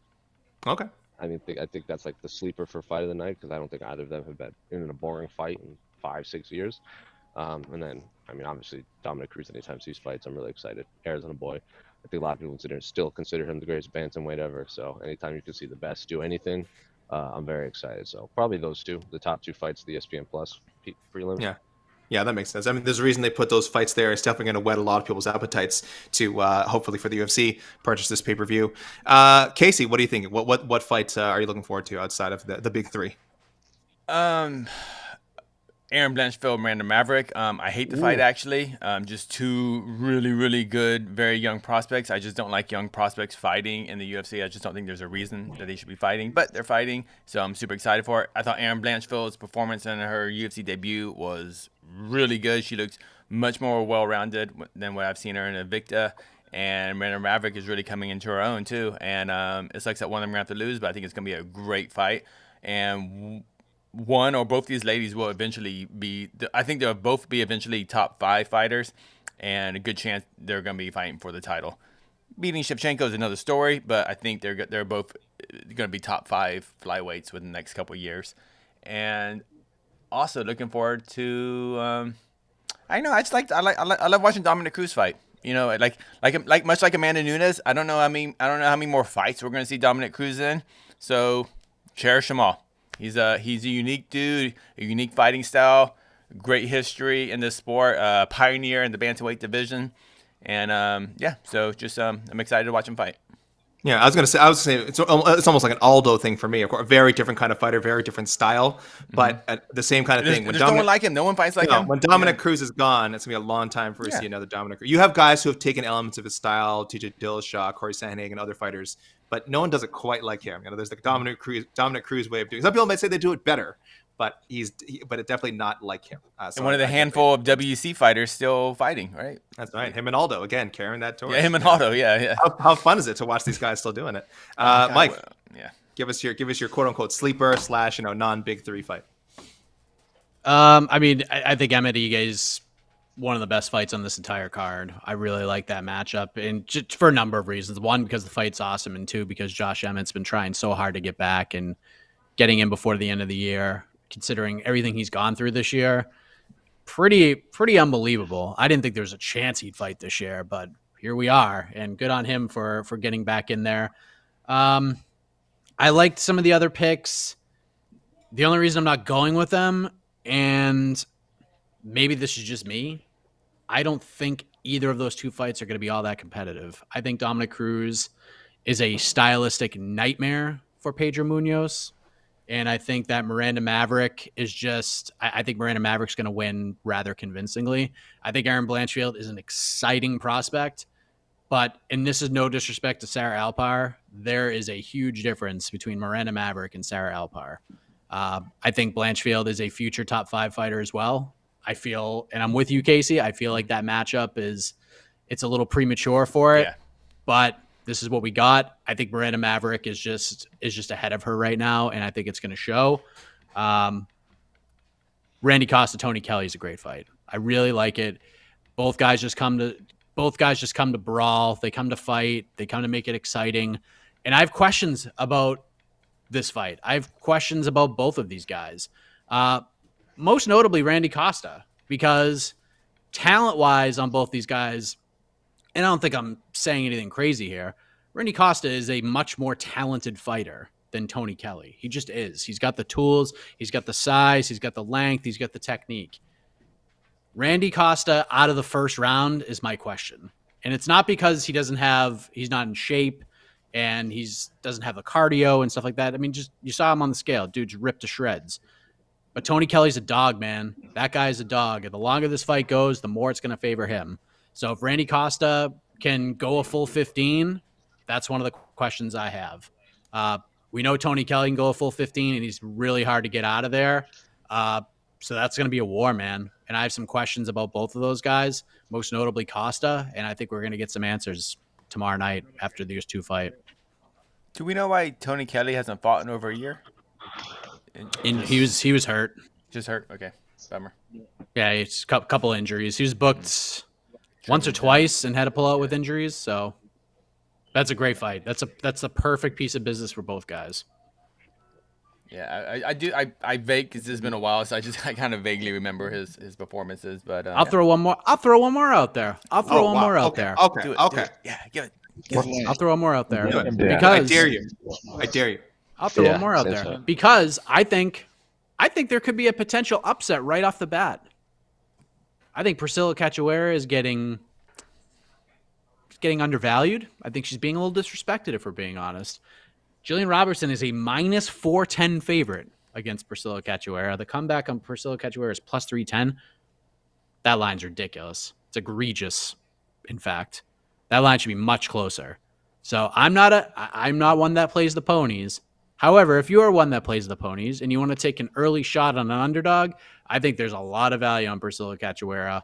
Gillian Robertson is a dangerous fighter. She's got a lot of submission wins, a lot of them in the first round.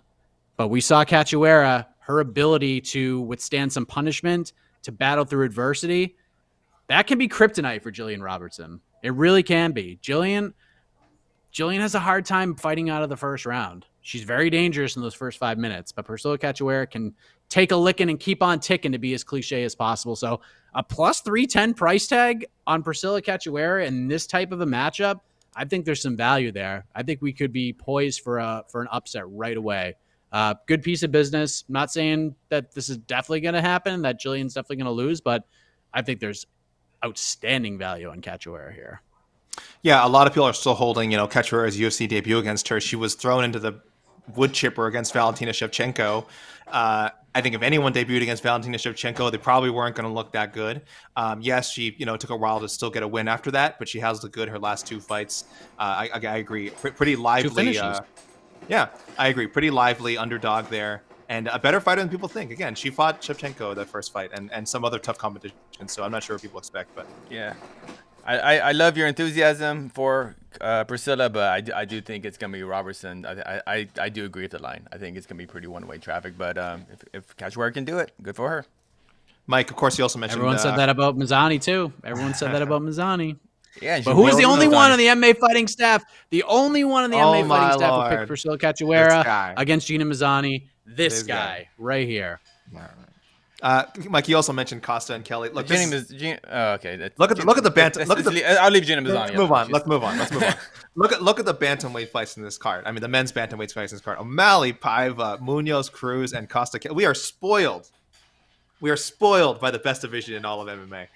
It is so spectacular. I just loaded. It seems like every week we have like 2 or 3 great bantamweight fights.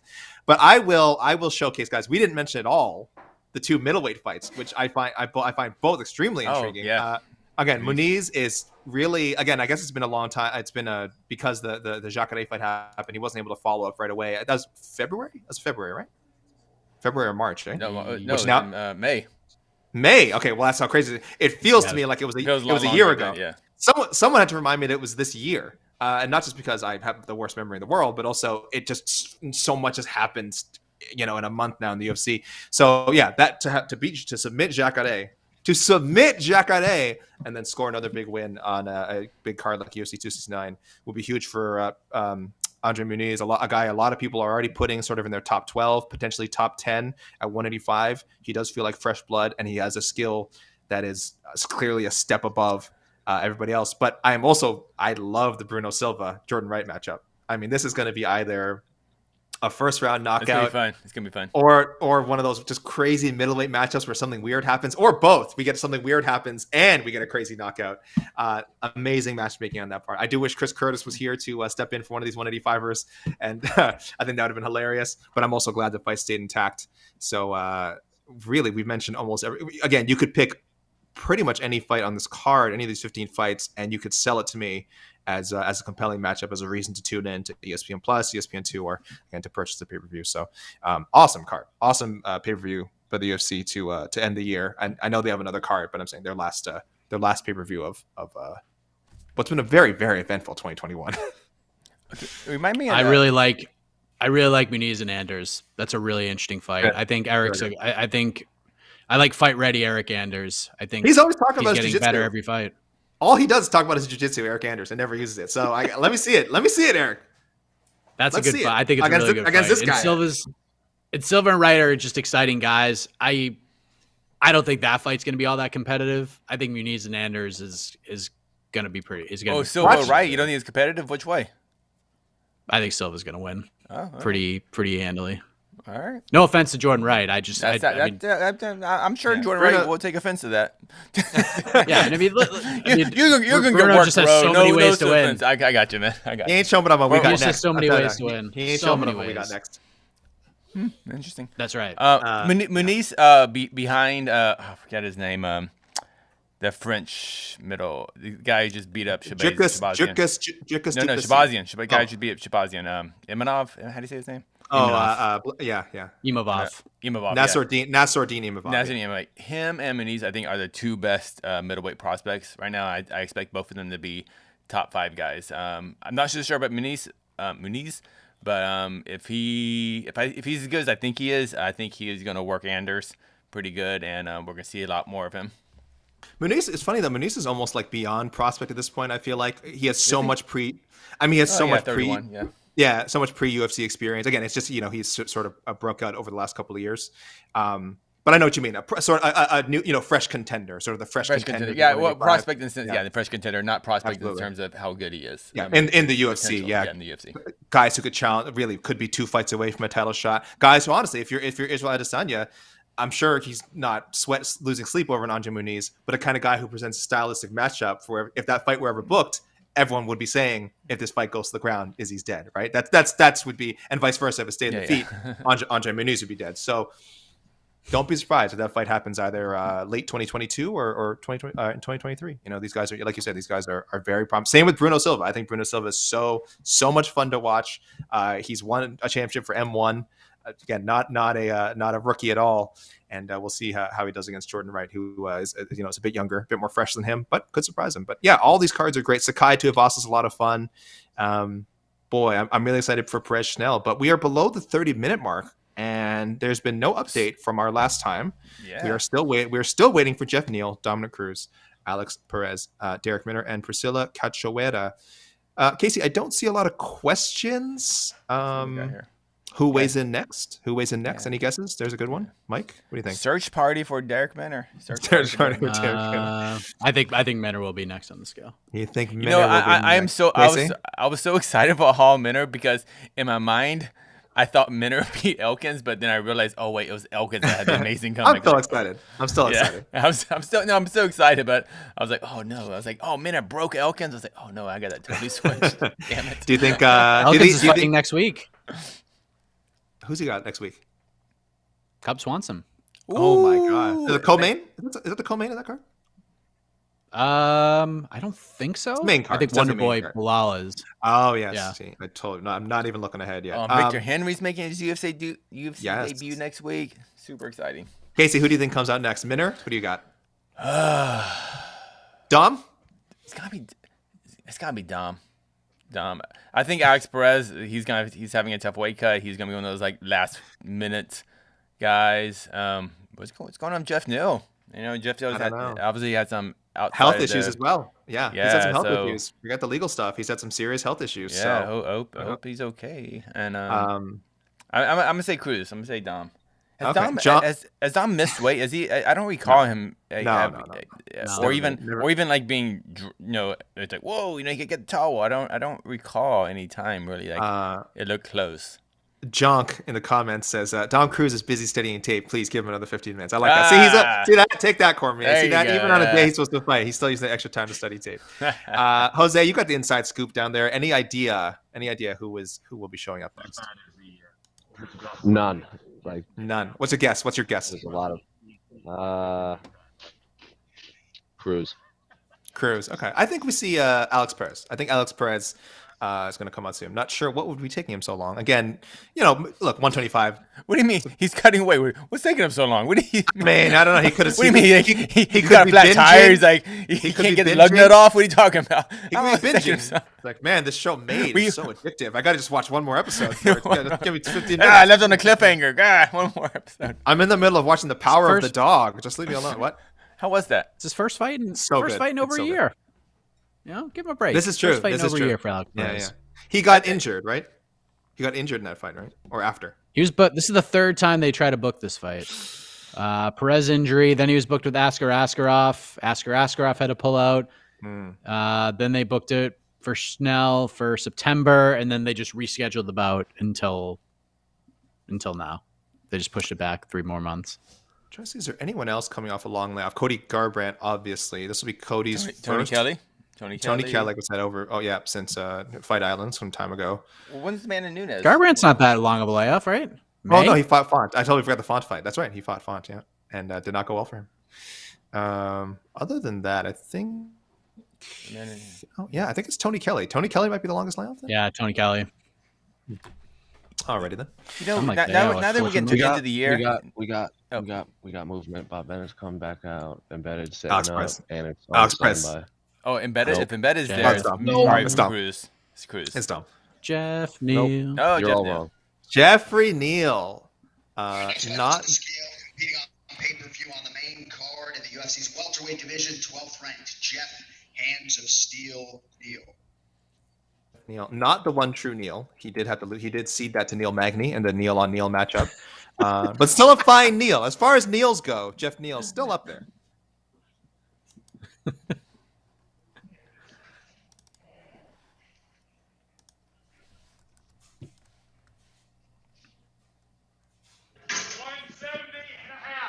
$170.5, the official weight for the welterweight contender, Geoff Neal. 170.5 for Jeff Neal. His opponent, Santiago Ponzinibbio, successfully made 169.5 way long ago, about an hour ago. And that fight is now official. Woo, sweating that one a little bit. Neal's a big guy. Neal's really big. And and again, like we said, coming off a bit of a layoff, again, sort of this mystery health issue, which was very serious as far as I know, but I don't think he ever was able to sort of disclose exactly what it was. I think he said there was some concerns, heart related or something. It wasn't But, COVID. No, it's not. And It was not COVID. related, No, this was yeah. way. This Yeah, was pre-COVID.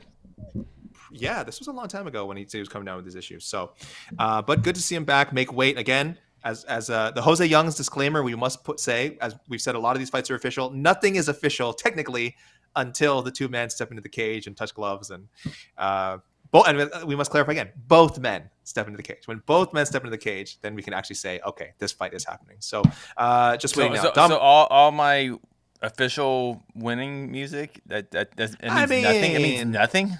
It's officially on the schedule. It's officially on the schedule. It means a lot. Casey, don't say that means nothing. It means a lot. Okay. Dominick Cruz, Alex Breaking my Perez, heart, Derek breaking Minner, and Priscila Cachoeira still to come. I'm trying to remember if any of these gentlemen or gentle lady have had any issues making weight. I don't think. I'm going to just check Cachoeira real quickly. I don't think she's missed, right? No. Okay, not in the UFC. No, yeah, nothing in I the can UFC. remember. Okay, so fingers crossed. Minner has missed. In the UFC? He missed for the. Did he miss for the Dawson fight, or did Dawson miss? I bet Dawson For him. missed. So Dawson went up in weight after that, didn't he? No, he made weight. No, he's Oh. good. He's good. Yeah. Vlada K wants to know, is DC Dan Cormier going to toll Dominick? I guess, criticize Troll. Dominick. Troll. It could mean toll, like toll, Troll, like yes. you pay a toll. Troll, probably troll. Give me 75 cents. I read too much into that. Yeah. Does Daniel Cormier troll Dominick for missing weight or keep it classy? They kind of already I don't know if they resolved it, but they've addressed the issue they did on Cormier's own show, where No, Cormier, I think Dom's gonna let's- do his job, and if Dom misses weight, Yes. he'll go. He missed weight. He's Sure. never missed weight before. He'll talk. I don't- He'll be professional about it. Yeah. let me just say, by the way, I think both guys. I agree with Cruz. I think Cormier. People know I'm not a big fan of Cormier's commentary. I do think Cormier needs to do more research. I think Cruz is right. I think Cormier was absolutely right. This is not the sort of thing you bring up at a press conference for no reason. I think this has to be if you haven't already, was it for no reason, or was there a setup for that? He was asked about the question was, how do you feel about other fighters, not Cormier specifically, other fighters commenting on your fights? That was sort of the question. Jose, I'm sorry, what's the name? Do you remember who asked the question? I think it was Gabriel. Gabriel, thank you. He asked. I thought it was a very good question, which was, do you care? What do you think of other? And so Dominick volunteered the Cormier comments. He was not asked about Cormier specifically. He volunteered the Cormier comments. Now, if this is something he's spoken to Cormier about, like sort of personally already, that's fine. It sounds to me like this is the first time he brought it up to Cormier, or he brought it up publicly, and Cormier heard about it. That to me isn't right. That to me is you do keep that in house. If you've brought it up with them behind the scenes and then you still want to talk about it, I don't love it. But you deal with that in-house first. Disagree. That's my opinion. Okay, why? Because he was talking as a fighter about commentating, not as a commentator talking about commentators. Talking about But he wasn't because he then sort of he sort of speaks with this like, well, I have expertise now because I'm an analyst, and this is what I would like my fellow analysts to do. I'm prepared, and this. Well, even as a fighter, if he just said as a fighter, I want my analyst to research the fighter being me. So I don't have any issue on it. And more don't have an issue on it because, for my impression, Dom didn't lie.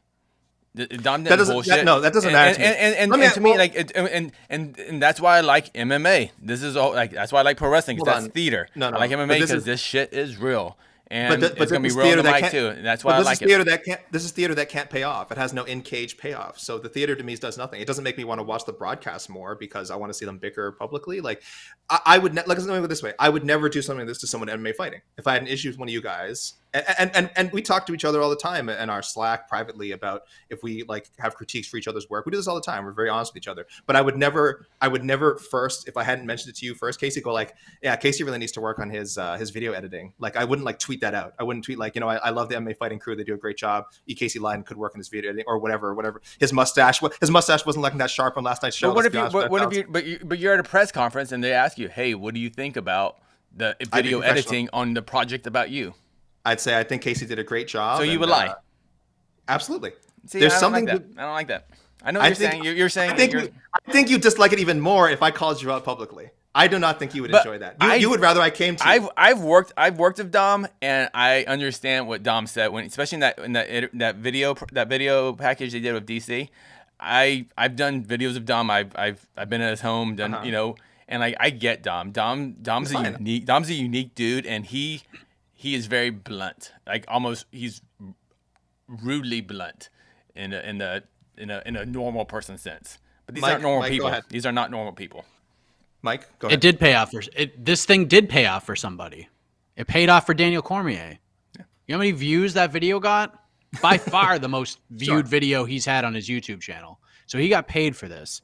And the fact that video came out 3 hours after those comments were made, I'm not saying it's a work. I'm not saying it's a work because there was a question that was addressed.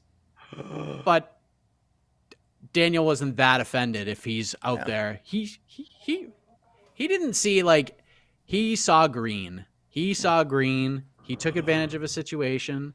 He got there. Cruz, good on him for sitting there and doing it as well. But DC, it paid off for DC. Look at his YouTube videos. Mm-hmm. Look at the views. By far, this is the most viewed video he's had. By far. And can I say one more thing? And he's interviewed Colby and Rose and I didn't even know he did that show. I had no idea he did it until the Cruz thing. I had no idea that series even existed. Okay, let me put it this way. Exactly. Anyone can talk shit in public. It's much more respectful and it takes much more courage to go to the person you have an issue with and talk to them about it. That's my issue. This is the thing. But because what Dom did, because Dom is DC's friend, and I think Dom was right because I went public with it. It will force DC to become a better commenter. And I think because of this, he will become a better commentator. I think he respects Dom. I think he respects Dom, and I think I think a one-on-one conversation would have helped as well. I don't think so. I think DC needed it public because it's okay, it's out there. I'm not doing my job. if it's in house, I'm not I doing my think job. you're- That's one thing. If one of you called me out in public, I'd be much more insulted and bristle against it than take it as constructive criticism. I'll put it that way. Maybe that's me. I'm sensitive. I'm a soft flower. We know this. I'm a gentle, beautiful flower. But if you became a better reporter afterward, Hey, I wouldn't. I'd probably quit. well, To the scale, That's it. Okay. flyweight division. Here we go. you know, Hey. Priscila Castro. let's do what we're here to do. no, we're waiting. We're waiting. No, we're here. All right. We got Priscila Castro coming up.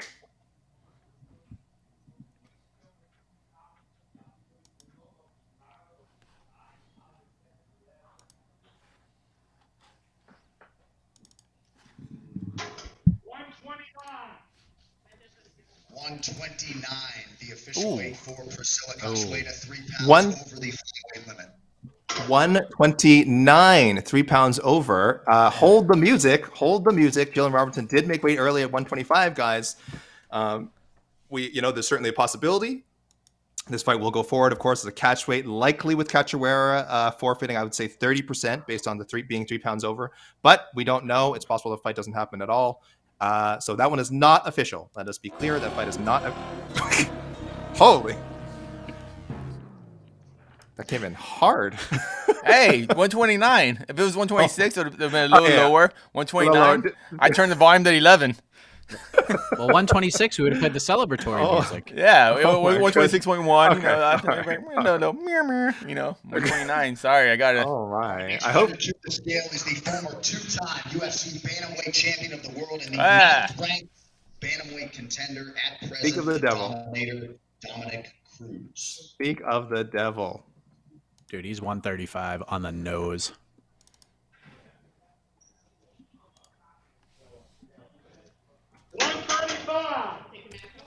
Oh, called it. The official weight for Dominick Cruz.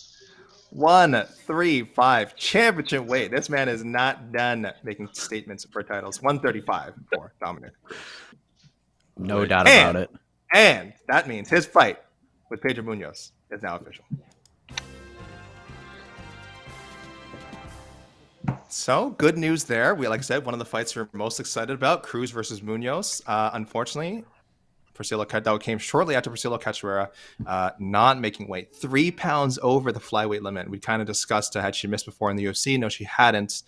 This would be her first miss, and an unfortunate way to start the card. Fingers crossed the fight does stay together. Gillian Robertson is properly compensated. But as many other fighters have said, 20%, 30% at this level, the level of salary they're probably making, it's not that great, not that much of a bonus for the receiving fighter.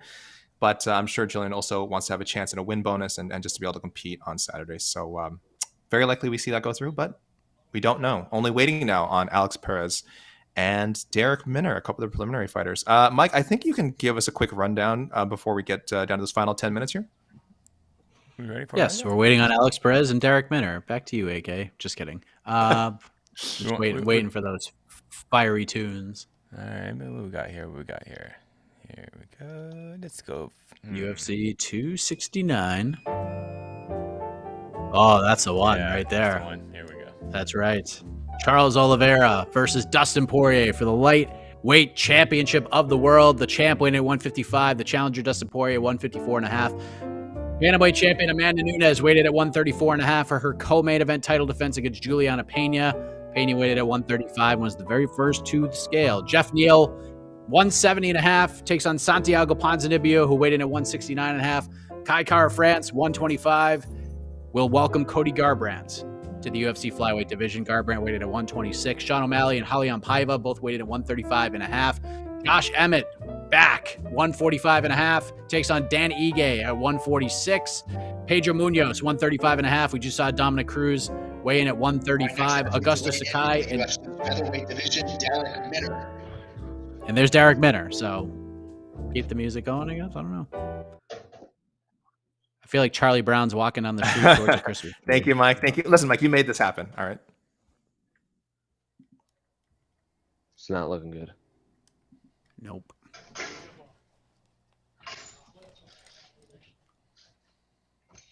The box. He wants the box of redemption/shame. Hopefully redemption. Let's call it redemption. Yeah, positive, AK. It's the holiday Here season. comes the box of redemption for Mr. Minner. The box of redemption. Thank you, Esther Lynn. Thank you, Esther Lynn, for chiming in there. Wow, that was surprising.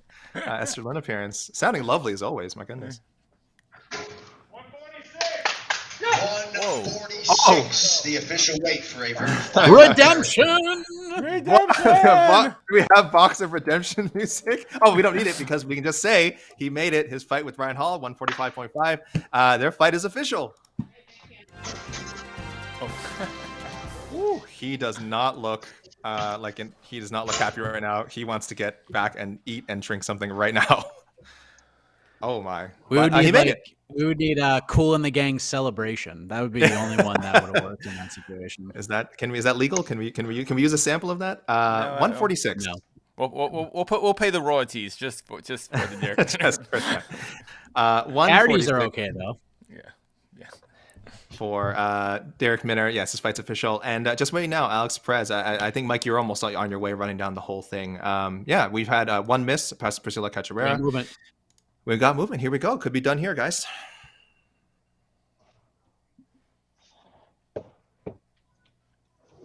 Oh, man. Oh. Again, Alex Perez, trying to get down to 125, competing for the first time in a while. 126, I should say. He will have the 1 pound allowance. This is a non-title fight, so we will see. We'll see if he's able to get there. But has been a mostly, at least the way it started, mostly uneventful. The first 4 fighters to come in were our championship fight competitors: Charles Oliveira, Dustin Poirier, Emmett Nunes, Julianna Pena, all successfully making weight. So, yes, our main card is set, and the heavyweights came in early. Augusto Sakai and Tuivasa, 2 of our bets to maybe show up last. I don't think too many of us had Alex Perez. I actually thought he was going to come in quite a bit earlier. But what do you know, AK? I know nothing. What do you know? I know nothing. I see. Gustavo Joragi in the comments agrees with me. Cormier needs to do more homework. Cruz should not have brought those comments up. I just wish nobody would ever say anything. We should all say something nice about each other. That's what I want to see in public. This is true. This is true. We do not publicly praise each other enough.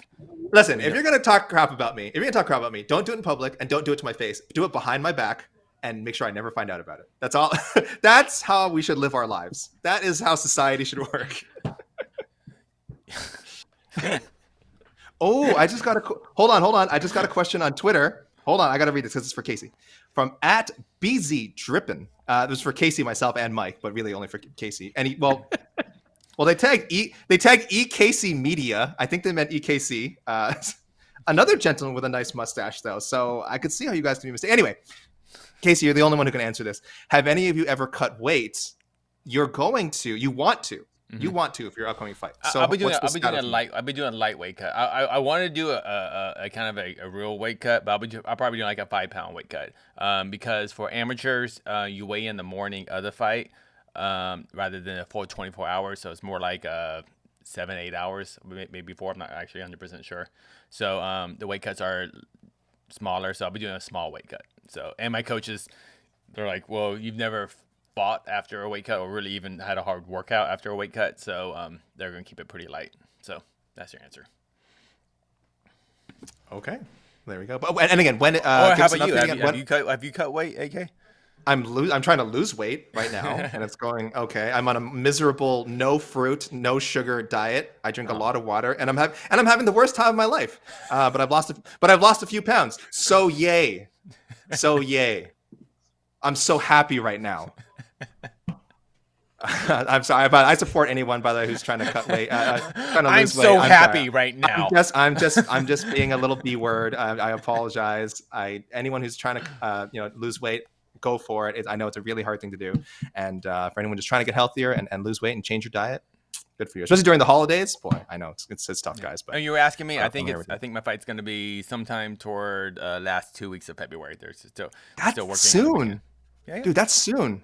Yeah, that's really soon. Sneaking up. Oh my gosh, that's so crazy. That's so fun. I can't wait. And did you just recently did you have a new video come out? Okay. If you go on my Twitters, My pin tweet is my last video blog I did of my training camp. So yeah, check it out if you want to. And it's on your what's your YouTube? What's your if you also want to find it on YouTube? I don't know. Casey Leiden, whatever. Google Casey Leiden YouTube. Casey Leiden. You're doing this with Wimps to Warriors. I believe you're working with Wimps to Warriors. I'm working with Wimps to Warrior. Awesome. Okay. We are down. This is not looking good. Mike, this is not looking good. We're down to 4 minutes. Yeah, we're down to 4 minutes here. We're waiting for one more Alex Perez. Search party for Alex Perez. Mike, give me something positive here. What do you give me some positive information here? What do you think? Alex Perez is a very nice individual. I'll tell you something positive. Right, oh, Jose. Please. Oh, he's here we go. Thank you, Jose. See? Boom. And he's going to weigh in at 125.5, and we're going to go home with a little positivity here. I like it. I'm pre-typing that in. It's going to be the 124. Cut him. Oh, no, he's over. He's over. Here comes the box. Box of redemption. Here comes the box. Box of redemption. Let's go. The box of redemption. Thank you, Esther. Jose, could you hear how much he was over? No. Okay. Yeah, I couldn't quite make that out. So we will see here how this goes.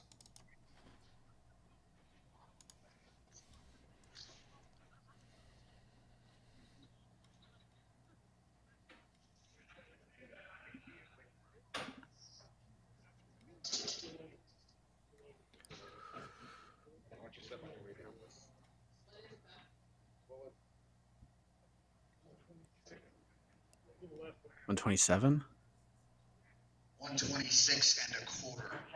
Whoa, 126 and a quarter on the beam time scale? though, right? On the beam scale, I am shocked that they didn't. You can't measure a quarter pound on a beam scale. What? Apparently, they can. That's wild. Ew. All right. He gets time, right? Yeah, he'll make a quarter pound. That's okay. So that was 126.25. Yes, for Alex Perez. I gotta figure out how to. You gotta say it. You gotta say it. He's like, I got the sound cue ready. Oh yes. Well, his opponent successfully weighed in at 126, Matt Schnell. But this fight, until we figure out what's going on with Alex Perez, this fight is not official. Did you notice it was a little lower? It was much lower. It came in a lot softer. It was a little lower, yeah. Yeah, because 120. He's on a quarter pound. Yeah. Okay, Jose. So obviously, I assume he will be. I don't think we'll see Priscila Cachoeira again, but it sounds like Perez will be getting extra time. I'll try to find out in a bit. Technically, he still has 90 seconds. They're shaving his head as we speak. Like someone has a razor right there, and just like shaving his head. I see. No, I don't know. I see Alex talking. I see Alex talking with Mick Maynard back there. Okay. But then he just walked into the back. But I haven't. Like all of the UFC staff has disappeared. Either way, like we said, if that fight does that would that was 20% for a quarter of a pound. That would suck. White card update for you folks. Matt Schnell's out. Issues with flyweight Matt Schnell. His bout with Alex Perez has been canceled from tomorrow's fight card. No. Oh, it's Schnell that's out. So Schnell is out. So Wow. Perez doesn't even. He won't come back to win. There's really no point. Wow. Whoa. Okay, so Matt Schnell versus Alex Perez has just been canceled. Do we have canceled might just music? weigh in This again doesn't really to try happen to. to us. Oh wait, I need more. I need cancel. We might weigh in again just to get the show money, right? Nope, he's done. That'd be crazy. Alex Perez, Wow. he gets 30% or 20% off his show money for. That's wild. I've never heard that before. This is new. This is new. Oh gotta send man. this out to our tweeter people. But yeah, we are done. Mike, I guess give us a rundown. That is strange. That's What a don't strange way to end. I don't What a even have a strange graphic. and sad way to end the show. I've never. Should I just Should I just continue on from where I was before? Mike, do whatever you want. Start from the top. All right, start from hold number 4. It's up to you. Do what you want. All right, one last rundown. All right, last one. UFC lightweight title on the line. Final main event of the pay-per-view year for the UFC. Charles Oliveira defends his title against Dustin Poirier. Oliveira 155, Poirier 154.5. Amanda Nunes defends her bantamweight title for the first time in 2 years. She weighted at 134.5. She will defend against Julianna Pena, weighted at 135. Geoff Neal weighted at 170.5. He will take on Santiago Ponzinibbio, who weighed in at 169.5.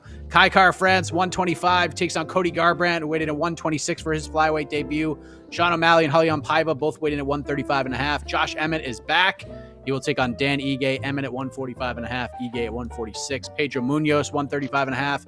Takes on the former champion Dominick Cruz, who weighed in at 135. Augusto Sakai, 263.5, takes on Tuivasa, who weighed in at 264. Bruno Silva, Jordan Wright, both weighed in at 186 for their middleweight matchup. Andre Muniz and Eric Anders, 185.5 for their middleweight matchup. Erin Blanchfield weighed in at 125.5. She will take on Miranda Maverick, who weighed in at 125. Alex Perez and Matt Schnell off the card, so the weights don't really matter at this point. It was a medical issue for Matt Schnell. That fight is no longer happening. Ryan Hall, 145.5, takes on Darrick Minner, who made weight at 146. Randy Costa, 134.5, takes on Tony Kelly, weighted at 136. Gillian Robertson made weight at 125. Priscila Cachoeira, her scheduled opponent, missed weight by 3 pounds. We are still awaiting word on whether or not that fight will move forward. Back to you, AK. Oh. Thank you, Mike. Excellent rundown of what was a surprisingly, what started off smooth, all of our champions coming into weigh-in first, and ended with quite a bit of drama and a very bizarre last-second cancellation after one of the fighters missed weight, and then it was the other fighter who was having a medical condition. So unfortunately, yes, no Schnell Perez and potentially no Cachoeira, Gillian Robertson. So we hope either Robertson and Cachoeira can work out some financial agreement and that fight goes on, or if Robertson can afford it, just declines the fight, does not want to fight an opponent who is 3 pounds over. But most often in these situations, we do see a purse penalty and the fight go on as a catchweight, but we do not have an official word on that just yet. So what did they say about Schnell again? It just said medical condition. Medical condition. So medical issues. So it could be COVID, like maybe the camp. Who knows? It could be a few things. Or I feel like they would have said COVID.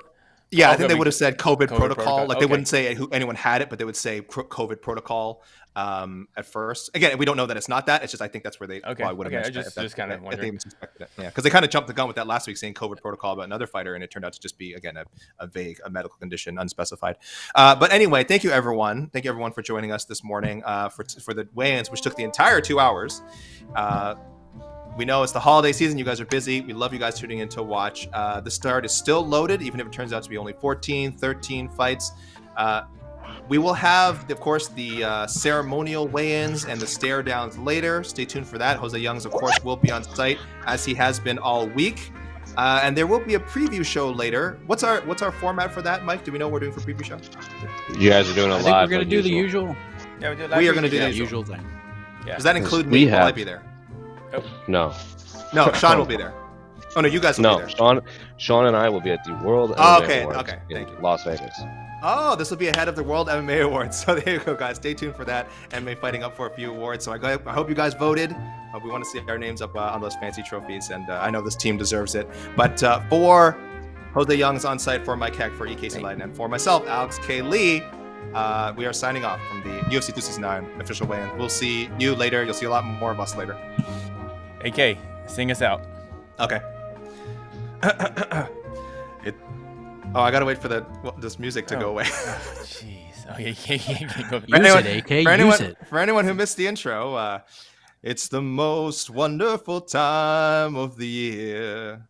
With the folks weighing in, looking skeleton thin, hoping victory is near.